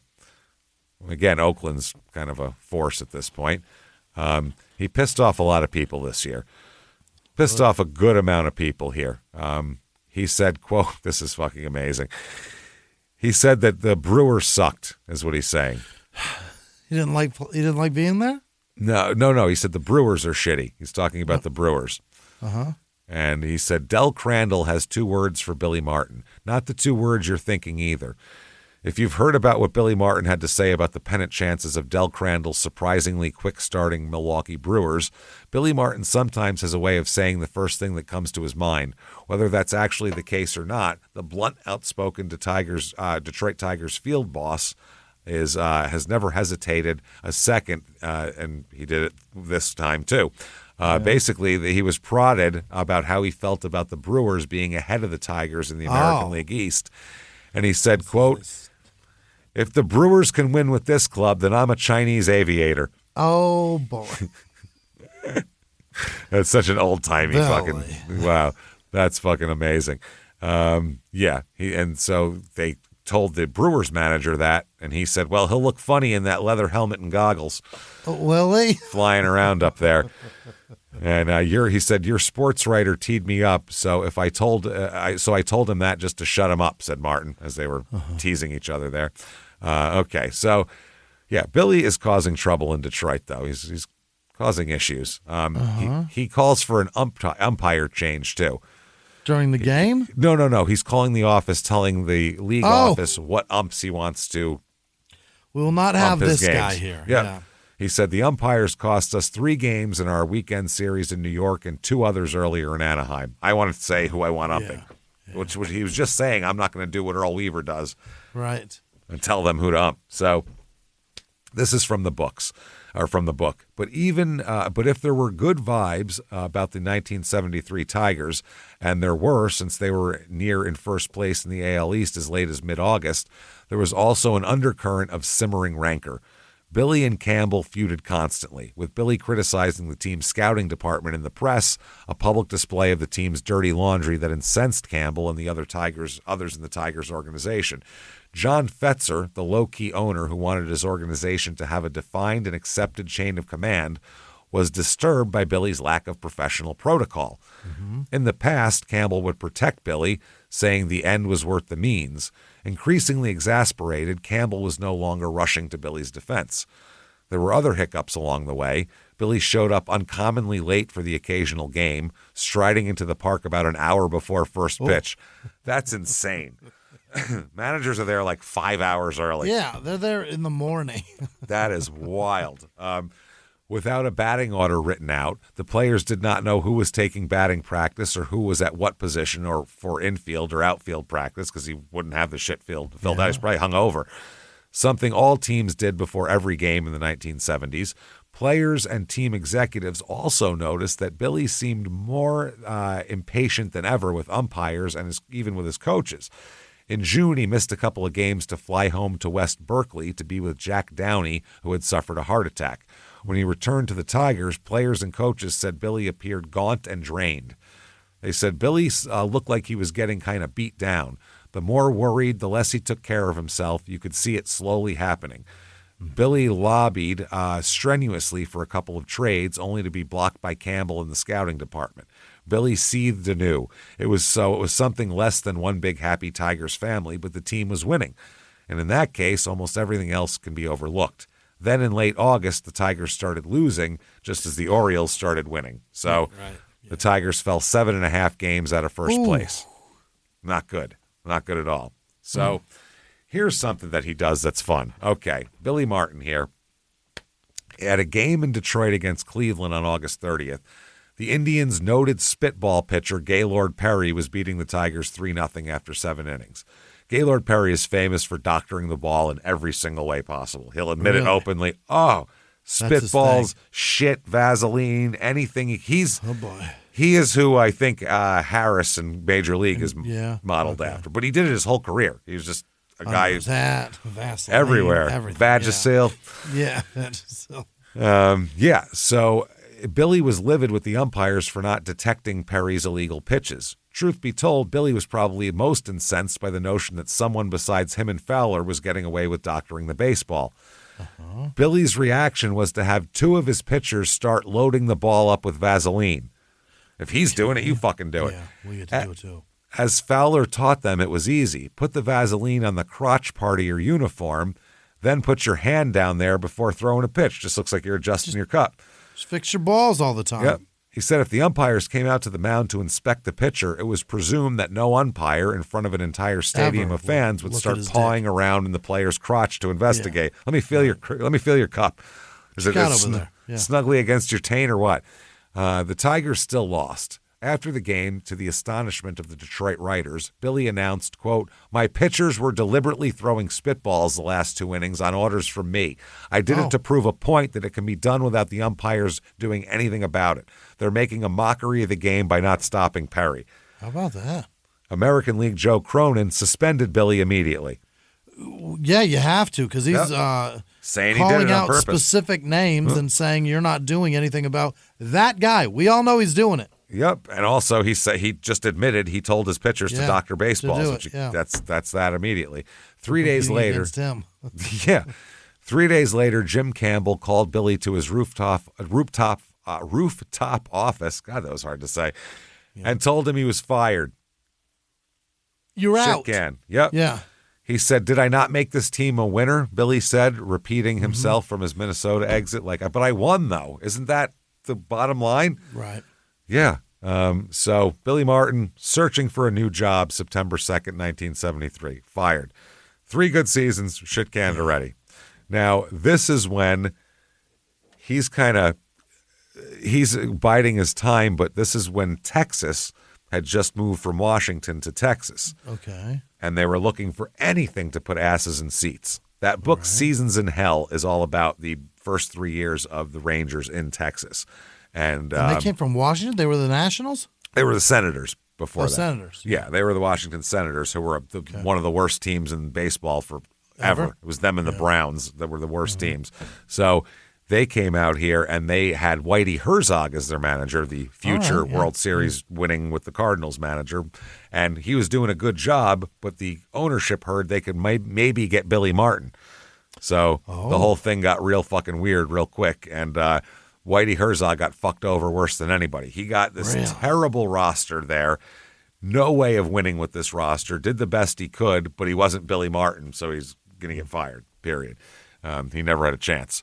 So they say Billy Martin, this is an article, master manipulator of baseball men, is looking for a new job today because he isn't as good at managing himself. The Detroit manager was fired Sunday with a $65,000 a year to go on his contract. Oh. Wow. He said that the spitball incident, the owner said, was a contributing factor, but not the sole reason. He said it was contributed. It contributed. It was the straw for sure. He said it was an accumulation of things. There comes a point where what's right is right and what's wrong is wrong. He said one of those wrong things was the spitball incident. He didn't like that at all. He said, I cautioned Billy also about making comments concerning the commissioner, the league president, club executives, minor league players. We can't have that sort of thing. It breaks down the efficiency of the organization. I have no complaints about the job he did on the field. From foul line to foul line, he did a darn good job. Great. Literally what every single person says. Yep. Billy came home from the book here on the day of the firing and talked with Gretchen about how the Tigers were going to honor the last year of his contract in 74. So he's getting paid no matter what. Right. For a year off. So to Billy, there was no rush to find another job. He's like, we can coast for the next year. It doesn't matter. I'm getting paid. But a day later, Bob Short, who was a Minnesota politician for whom Billy had campaigned in 1970. See, that's the problem. He knew the guy. Yeah. He's also Texas's owner. He bought the Washington franchise and moved them to Texas. And he's just a business guy. His whole plan is to get Texas to be something that anybody gives a shit about, then sell the team at a profit. He has no interest in running it for a long time, and that's exactly what he does. So he called Martin at his home in the Cranbrook Manor townhouses outside Detroit. Short at that time was the owner of the Senators in 72. Like I said, had moved them to the Rangers, to Texas to be the Rangers. The Rangers were dead last place and drawing, sometimes 2,000 people a night. What? Nobody fucking cared. First of all, it's hot as shit in Texas at night, number one. Real hot. The team sucks. They have no stars. They're not going to win. They're going to lose 12-2. You're going to watch the other team. Yeah. Short wanted Billy to come to Texas as his manager right then.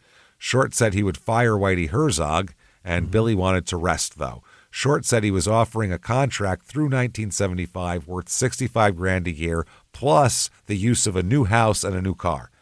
Oh. Billy said he wanted to think about it. He was tired. He mentioned that another move would mean his son would have to find another Catholic school to attend. A new school year just started, and his son liked his friends and his teachers. And Short said that he'd find Billy another Catholic grade school in Texas. Okay. Billy was like, I don't know. He said, call me back in a couple of days. When Short got Billy on the line again, he told him he found the perfect Catholic school and they'd be happy to accept his son. And then Short offered him something that Billy really wanted. He offered him control. Here we go. He said, you can have final authority over the roster. No general manager is going to tell you. The power. Yep. You can call up whoever you want from the minors, oversee the farm system. You can make trades if you want. You can power. do literally anything you want here. Yeah. Billy said, fuck yes, let's do this. I'm in.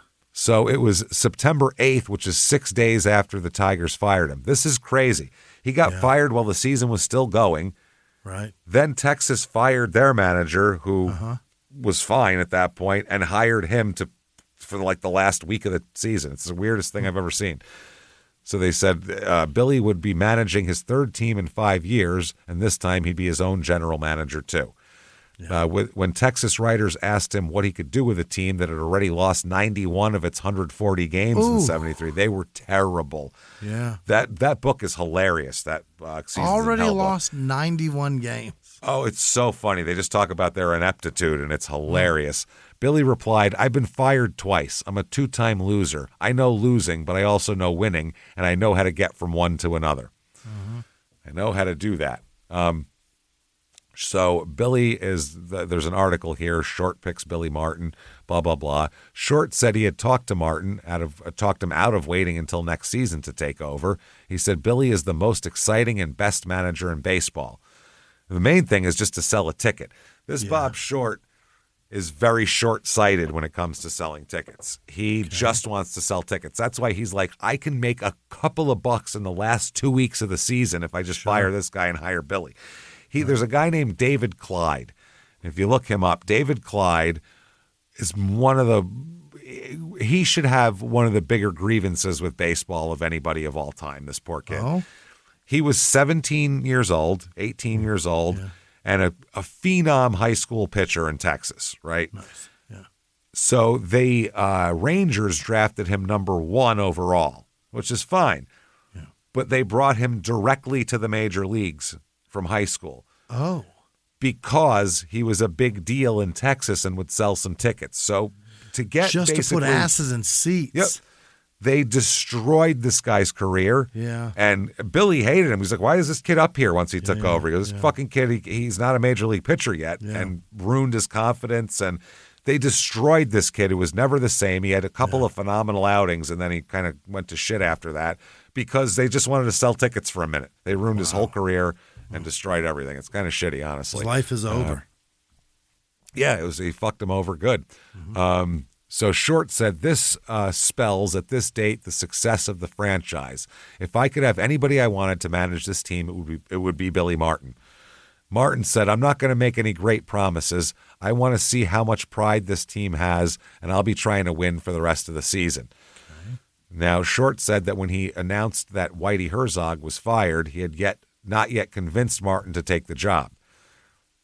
Short said he called me in about the 7th or 8th inning of last night's ball game and said he had talked it over with his wife and was ready to take the position. Terrific. The firing of Herzog was a shock to both players and fans, and although Short admitted it would not be a popular decision, he believed it was his to make.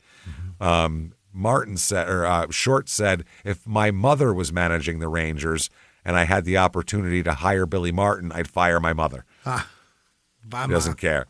Bye, Ma. See you later. So that's what it is. He doesn't give a shit. So Billy, they said, aren't you controversial? Too controversial? Billy said, well, I'm controversial myself, aren't I? He said, so the decision to hire me makes sense.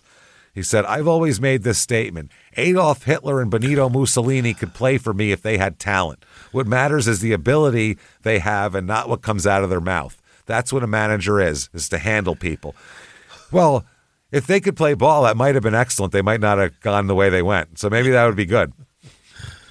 Invoking those words is really wild. That's wild. Well, I mean, Castro's a failed baseball player, so there you go. It's the same thing. A longtime Dallas area newspaper columnist said about Billy, he loved the whole Texas wild loose image thing. He said almost from day one he was wearing cowboy boots, a cowboy hat, and a big belt buckle. Here we go. He's wanted to be a redneck for so long. He finally gets to. I've had this fucking affect on my voice for 40 years for nothing. I could be Mickey Mantle now, finally. He said the Dallas area newspapers ran a picture of Billy holding a shotgun in front of the fieldstone fireplace of his home, a Texas Longhorn above the mantel. In other pictures, he twirled a replica Colt 45 six-shooter while 9-year-old Billy Joe in Texas, BJ, more often started to be called Billy Joe, had his hand on the shotgun. They were calling him BJ for years, but they moved to Texas and started calling him Billy Joe again. Yeah. Jesus Christ. Now, the 73 Rangers here, this is the Whitey Herzog's team, was 57 and 105. Not good. Not good. Not a good team at all here. So Billy Martin, 9 and 14 to finish out the season, but he doesn't give a fuck about that. This roster is terrible, by the way. Absolutely awful.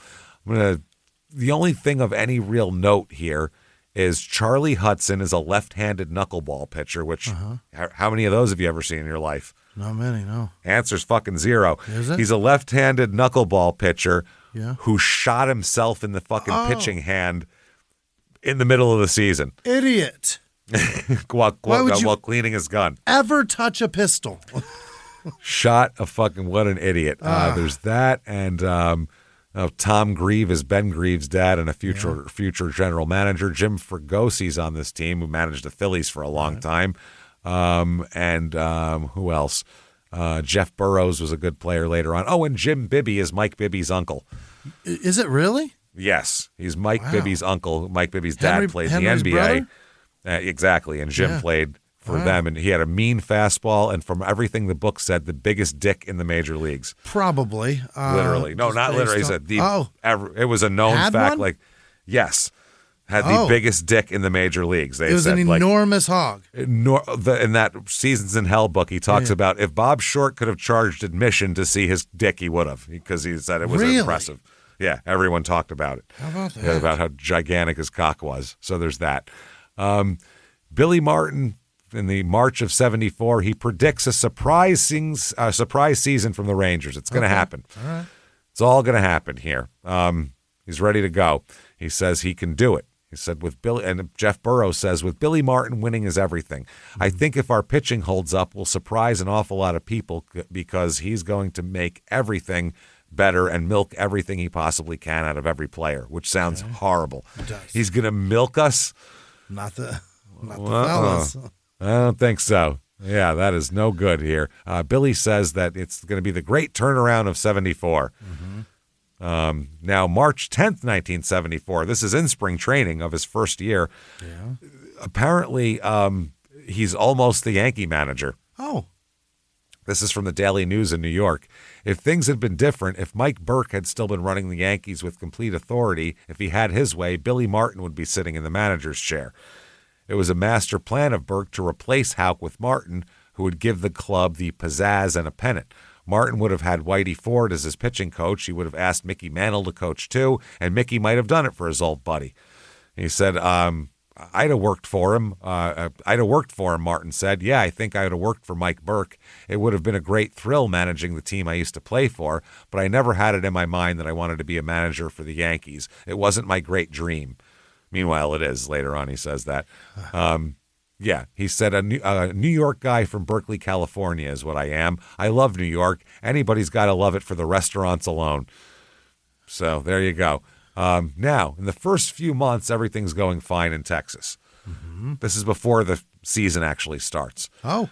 Then just before the season started, Billy's Texas gift horse burst from the barn and galloped out of town, according to this book here. Bob Short, whose financial footing was not as solid as Billy suspected, sold his interest in the Rangers to a group headed by a Fort Worth industrialist named Bradford Corbett, who would have it for years and years and years and years. Yeah. Corbett, a native New Yorker who started his business career in '68 with a $300,000 loan from the government Small Business Administration, had made a fortune selling plastic PVC pipe and copper tubing to the oil industry. Wow. Didn't we talk about this guy? I think at some point, yeah. He paid $9.6 million for the Rangers, by the way. Think about that. Holy shit. That is nothing. That's terrific. Oh, my God, That's that's a nothing. sweet deal. Corbett, just 36 years old, announced he was delighted to have Billy as manager, but that he was firing the entire Rangers front office and hiring new executives. So now Billy's control is gone. Yeah. He just took it away from him because that was a deal he made with the old owner, not with this owner. Yeah. How do you think Billy's going to take to that? He's going to be a little upset or happy. A little bit. Short and the new owners said, this is from a newspaper article, that Billy Martin would remain as manager and he would be glad to stay. Billy said, if they want me, I'll stay and give any new owner the kind of team I'm trying to give Short now. So he says, I'll do the same shit for this guy as that guy. It's a paycheck either way. He says, we're going for the pennant. There's no doubt in my mind we're going to have a fine season. We're going to turn it around. We don't talk about the past now. And the Rangers, they did. He finished 84-76-1 for second place in the AL West. They went from literally one of the worst teams of all time to second fucking place. And they were in the pennant race right up until the end. It was pretty goddamn impressive. And their attendance was fourth in the American League. Yeah. That's rather great. than dead last. Making money. Which, yeah. So, I mean, you can't complain about the job Billy did there. Did a great job. April 28th, 1974, umpire ejects Billy Martin before the game even starts. How do you do that? What are you so upset about? How's that happen? Well, manager Billy Martin and infielder Leo Cardenas of the Texas Rangers were both ejected by umpire Joe Brinkman just before the start of Saturday's game with the Yankees. Cardenas, who was in the Rangers' third base dugout, was thrown out by third base umpire Joe Brinkman for heckling from the bench. Oh. Martin then came out. After a brief talk, Brinkman threw Martin out too. Okay. Martin then kicked dirt all over the umpire's shoes and trousers before leaving. Martin said that Brinkman turned to the Rangers' dugout and said, Tovar, you're out of the game, mistaking Cardenas for outfielder Cesar Tovar. Martin said Brinkman kept referring to Cardenas as Tovar. Can't tell them apart, can you asshole? Jesus Christ. So there's a headline here. Texas's Billy Martin. He's a different guy every night. Mm-hmm. That's the headline here. And they said the natives are calling it the Great Texas Turnaround. The Texas Rangers were baseball's laughingstock last summer. They were Keystone Cops and double nits, stumbling, fumbling, and bumbling their way to a 47-105 record. It was actually 57-105. Mm-hmm. Naturally, they were a source of great embarrassment to the state of Texas, not to mention themselves. After 7 weeks of the 74 season, no one is chuckling up their sleeve at the Rangers.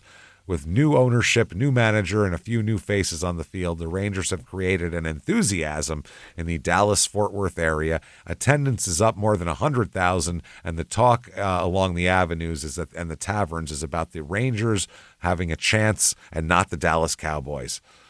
So that's a change. They said significantly the Ranger rebound has coincided with the arrival of Billy Martin. There it is. There you go. Billy did this. They said his powder keg personality repeatedly vaulting him into the public eye. He is as well known for his off-the-field exploits as his shrewd, cunning, abrasive, devil-may-care approach to managing. No shit.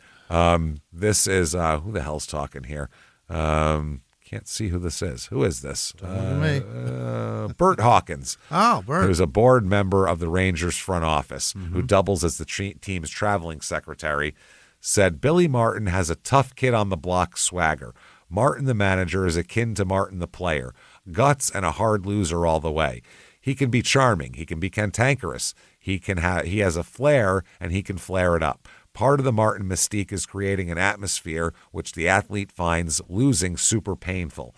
He's a plotter and a prober, a manipulator, a strategist, and a tactician. He's a scrapper, a snarler, a catalyst of confidence. He's a joker, a smoker, and a midnight toker. You better believe it. He fucking is. Jesus Christ.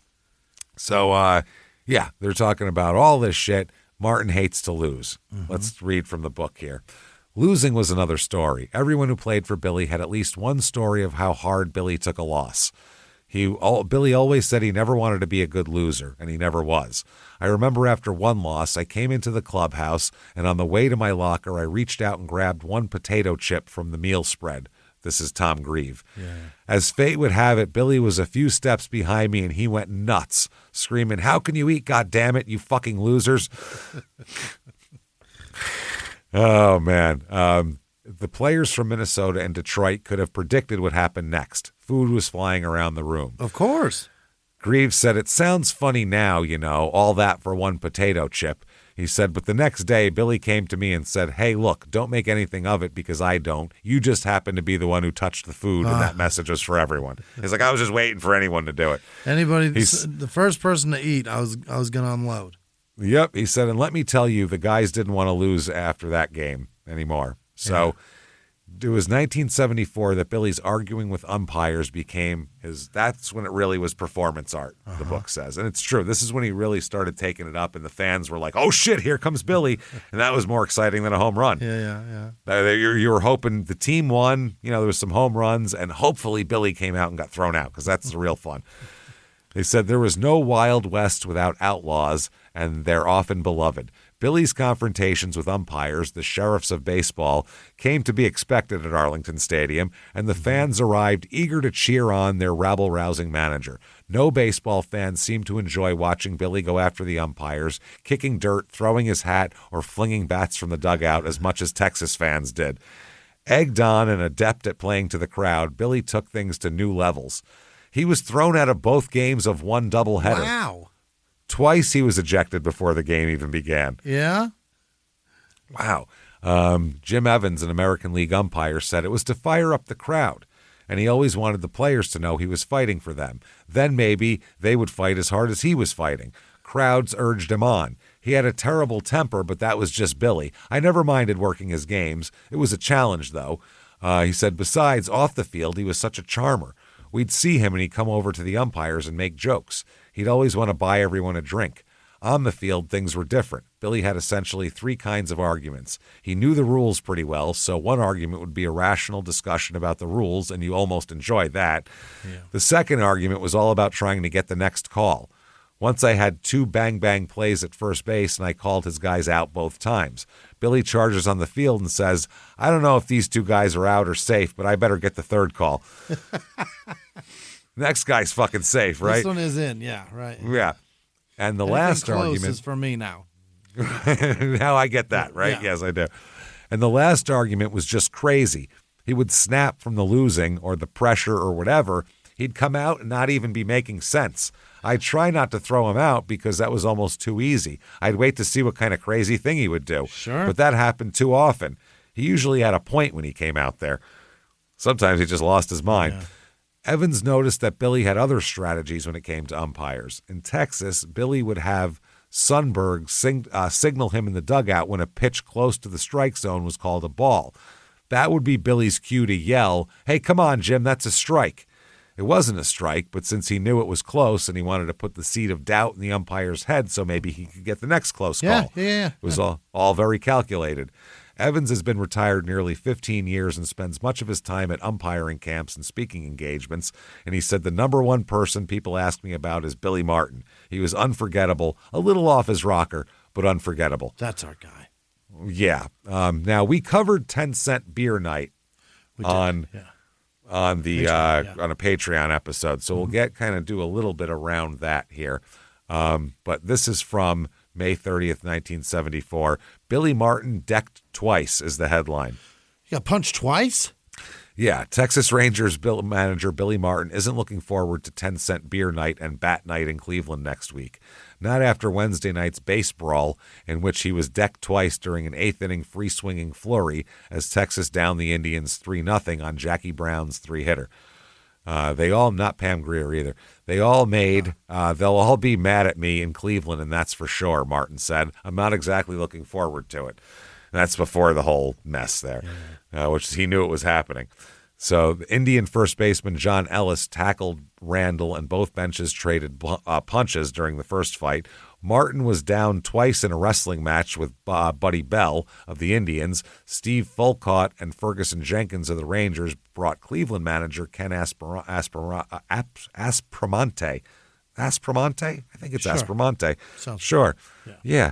Down from behind and pinned him. Ellis said, I don't think that was too professional of Randall to run at Wilcox. Nobody runs at one of our pitchers like that and gets away with it. For a while, there was 9 against 25. Ellis said Randall was made because Wilcox threw behind him, or mad. It says made in the newspaper article, because Wilcox threw behind him, but it wasn't intentional. There was nothing between him, nothing between he and him, but the goal line. Okay, so they're talking about all this. Martin said, "Oh Lord, this is just what we need." But I'll tell you this: our team was battling, and that's the way they'll be all season. Like, we don't need to fight, but just win games. During the brawl, several fans on the sidelines poured beers directly into the Cleveland dugout, infuriating catcher Dave Duncan. He said there was one guy who must have had 10 beers, but I couldn't get to him. Duncan said he was restrained from going into the stands by his teammates. I didn't even think about that being a side Part effect of this. It's them as weapons. Damn near free to throw a beer in a man's face. Yeah. Well, this was before 10-cent beer night. Oh. What night is Somebody this? actually, he paid retail for that beer. Yeah, and you don't pay dumped it on him. retail for a weapon. That's crazy. Imagine that shit. Holy shit. But I'll read a little bit. This is from Seasons in Hell about this fight. On the next pitch after the one that sailed behind his head, Randall bunted toward first. The bunt was not perfectly placed, but close enough for mayhem. And Randall had only to veer about 4 feet from the base path in order to level a forearm in the direction of Milt Wilcox's jawbone. Then, to continue his demonstration, Randall kept running and tried to butt first baseman John Ellis square in the nuts. Oh. Ellis, who picked up extra money in the offseason working as a bounty hunter for bail bondsmen, was not the sort to take kindly to Randall's show of pugnacity. Fists began to flail. Players from both teams joined the brawl. People were punched, kicked, and stomped.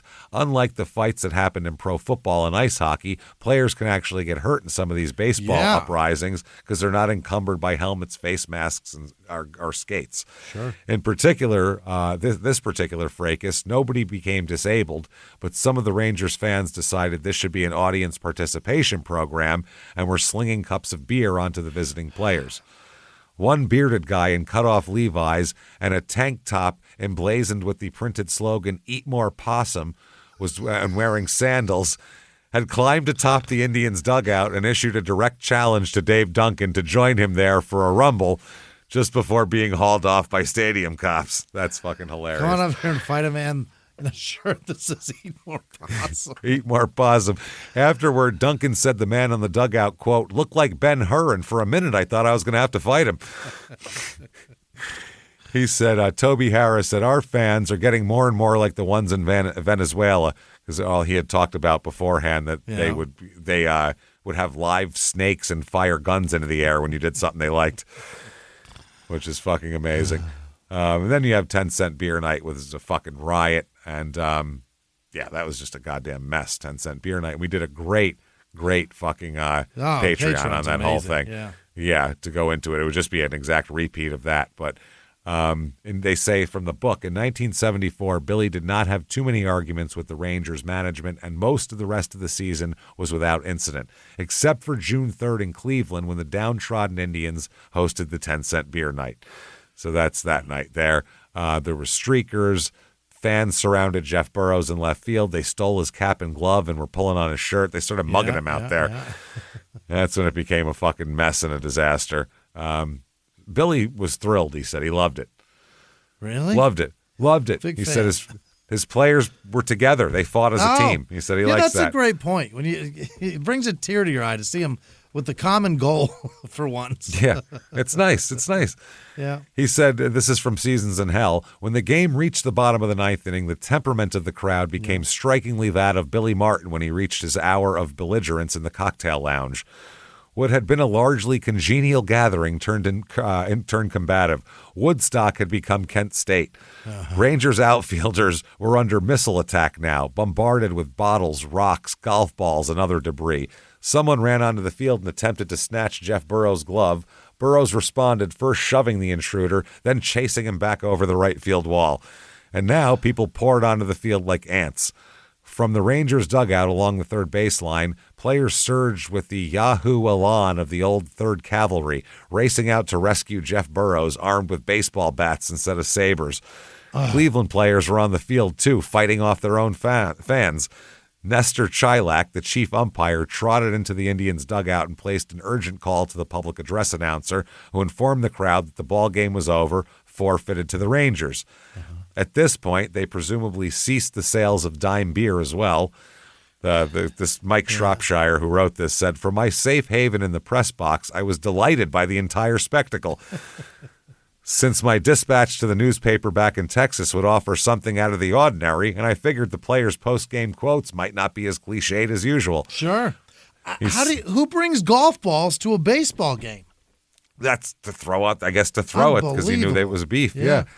He said, "My first stop was not the visiting clubhouse, but the little dressing room occupied by the 4 umpires. In the big leagues, I believe a game is forfeited approximately every 3rd decade. Chilak, the head umpire who made the call to terminate the proceedings, was in a state of total rage. Nestor did not necessarily conform to the typical physical image of the major league umpire, in that his silhouette was never mistaken for that of a sumo wrestler, Ringling Brothers Elephant or Boeing 747, but in attitude, style, and overall delivery, Nestor Chilak was an umpire's umpire. Quote, animals. Fucking animals. That's what all these fucking people are," Nestor was shouting. I saw no reason at this point to ask Chilak to elaborate on his reasons for forfeiting the game. Sure. He said, "I saw a couple of knives out there in that mob. Then the Rangers, charged out, and they had to because those fucking animals wanted to kill somebody. I personally got hit with a chair and a rock." He said, this is Billy Martin said this. He said, "We got hit with everything you can think of.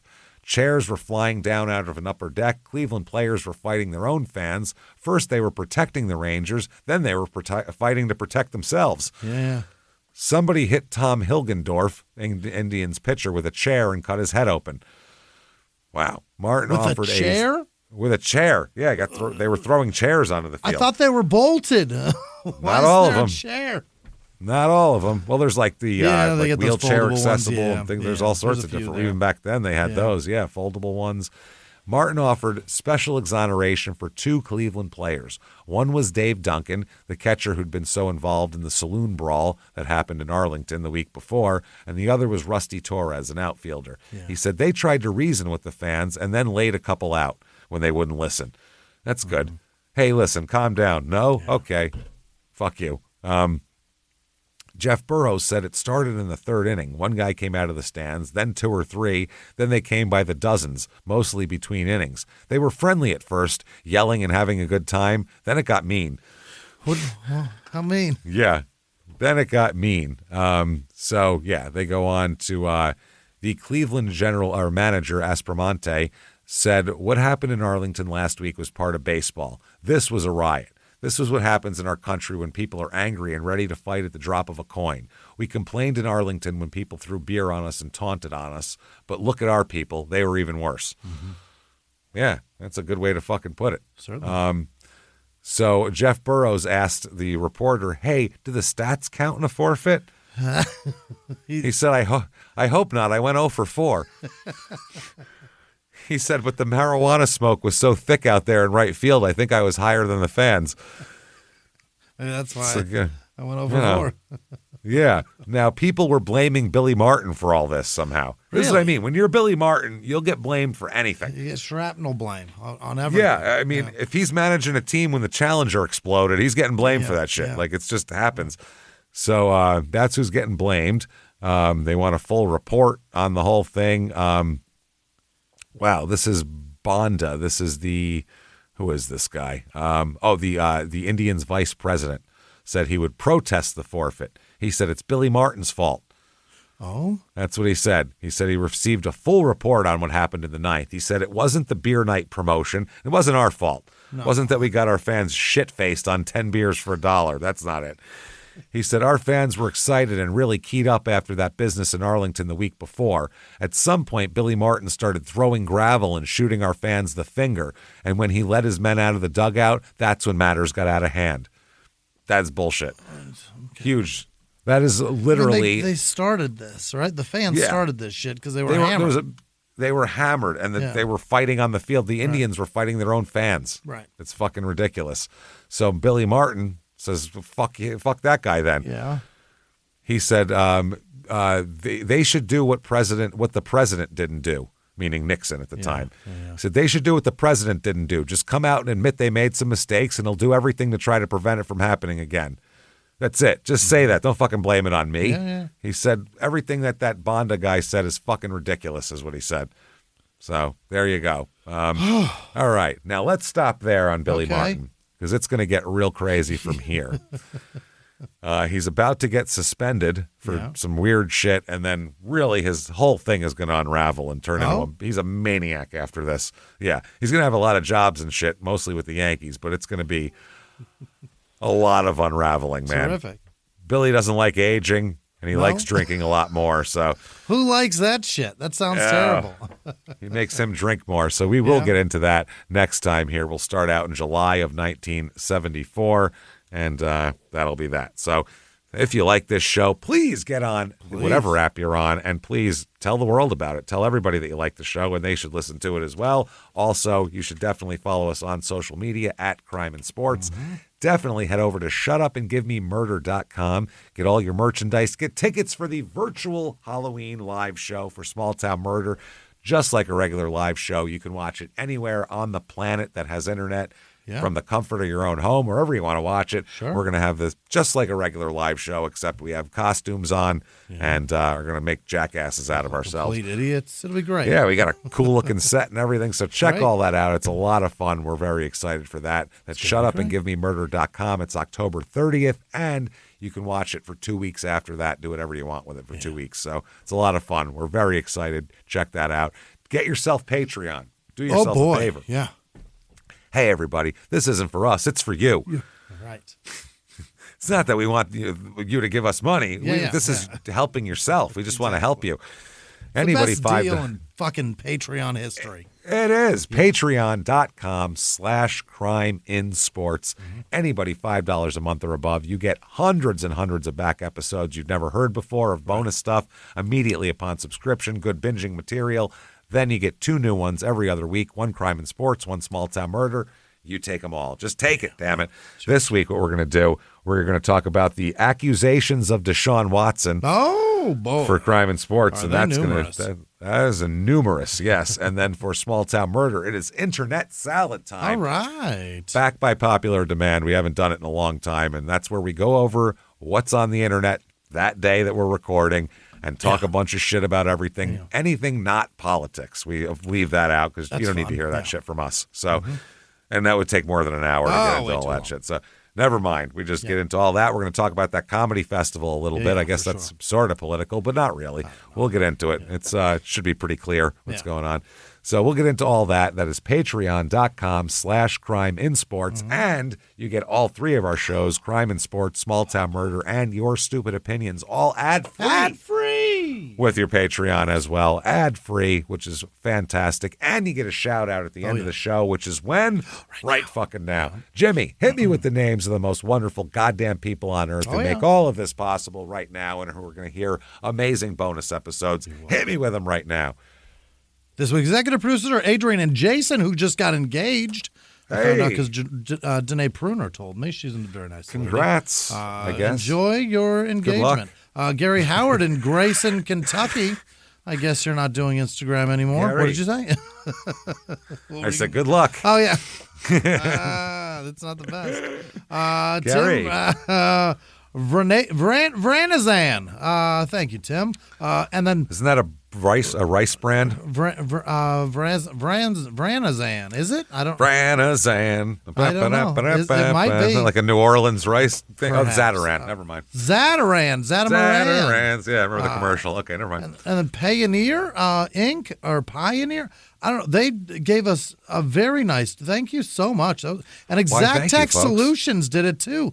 For all your tax and Pioneer needs, see them, I guess. Excellent. Thank you very much. Thank Jessica you Lane. so much. Also, thanks, Jessica. Yes, pay your taxes. Don't go to jail. Other producers this week, Peyton Meadows, Happy Hour, checking in Lakenhurst, New Jersey. Ryan Bender. Wow, way off. I don't know where that is. Lakehurst, not Lakenhurst. New Jersey. They're usually in like Arkansas. He's usually in Texas. Yeah. Nice. Shiraz, I think. Chris Shiraz. Lexi Padron. Elisa Sells. Kate Palmer. Cindy Shepard. John with no last name. B.K. McGinnis. Brianna Brown. Miller Time. Brooke Kelly. Tori Sandberg. Nicole Carney. Devin Rose. Sean Kissler. RKMK. Allie Smith, Tara with no last name, Ross Crawford, Joff Eli, maybe it's Jeff. Joffali. No, the O is way over there. I don't know what it is. Jill McGard, Coda Perney, Ariel Sipple, Brenna Talbert, Jenny Johnson, Aubrey with no last name, Jennifer Hatfield, Lenny with no last name, Christian Vandeveer, Penelope Polecat. Okay. Tori Weckerly, Nugent, Holly Conway, Andrew Powley, Lydia Stefan, Emma Paul, Megan Finn, Michelle with no last name, Veronica Johnson, Shauna Edwards, Paul Cafaro, Gretchen Smith, Janelle Davis, Devin with no last name, Julie with no last name, Dustin Tricky, Jonah with no last name, Katie Rasmussen, Kristen Ezadine,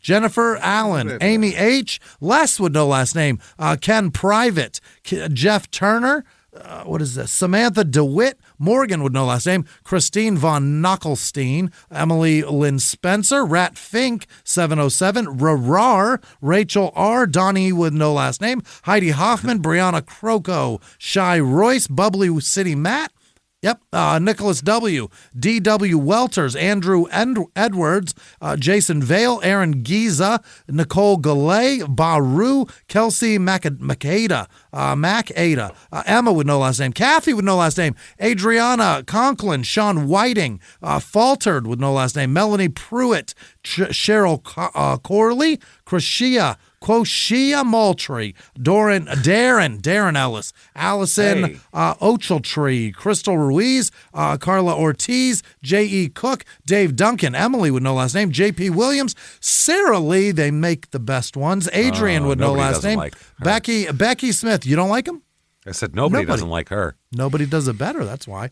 Jennifer McVetti, Thomas Greeley, Zeka Crook, Zika, Lizzie Deshane, Mark McDonald, Becky Smith, Cowboy Joe, I think I said that, Kimberly Cohen, Penny Lawrence, Jen Clemens, Lauren McCarthy, Bethany with no last name, Deborah Colgan, Becca G, Amanda LeBrecq, Giselle M, Ava Donaldson, Amy Stonecker, Hope Schutz, Elvira, it's probably Elvira, right? Fiatco, it's Bori with no last name, Sarah Taylor, Trep Gabbard, Haley Ferguson, Bridget Bennett, Carol with no last name, Colleen Pachoka, Amy with no last name, Molly Schaefer, that's almost a bad word, Keegan Coulter, Connor Van Sickle, Tony Baker, Caitlin with no last name, David with no last name, Lundy Schneider, Hillary McKinney, Danielle McCullough, Hernan Villegas, What the Hobbs, Susan Stitt, Jody Blades, Mackenzie Hackett, Alexis Garcia, Joseph with no last name, Peggy with no last name, Zenaida Pickett, Aaron A. Archibald, and all of our patrons. You're the best. Thank you so much. Thank you so much, everybody. Unreal. You fantastic, wonderful, goddamn amazing bastards. We just can't thank you enough for all that you do for us. Thank you for everything you do for us. Thanks for coming to live shows. Thanks for whatever you do. You tell a friend about it. You don't have to do anything. You don't have to spend a dime. You say, hey, you should listen to this show. You're fucking awesome. And we can't thank you enough for that because that's how the whole thing goes. So keep doing that. Keep coming back and seeing us. Shutupandgivememurder.com if you want to find us on social media. It's all there to find. Keep hanging out with us. And live from the Crime and Sports Studios, we will see you next week. Bye.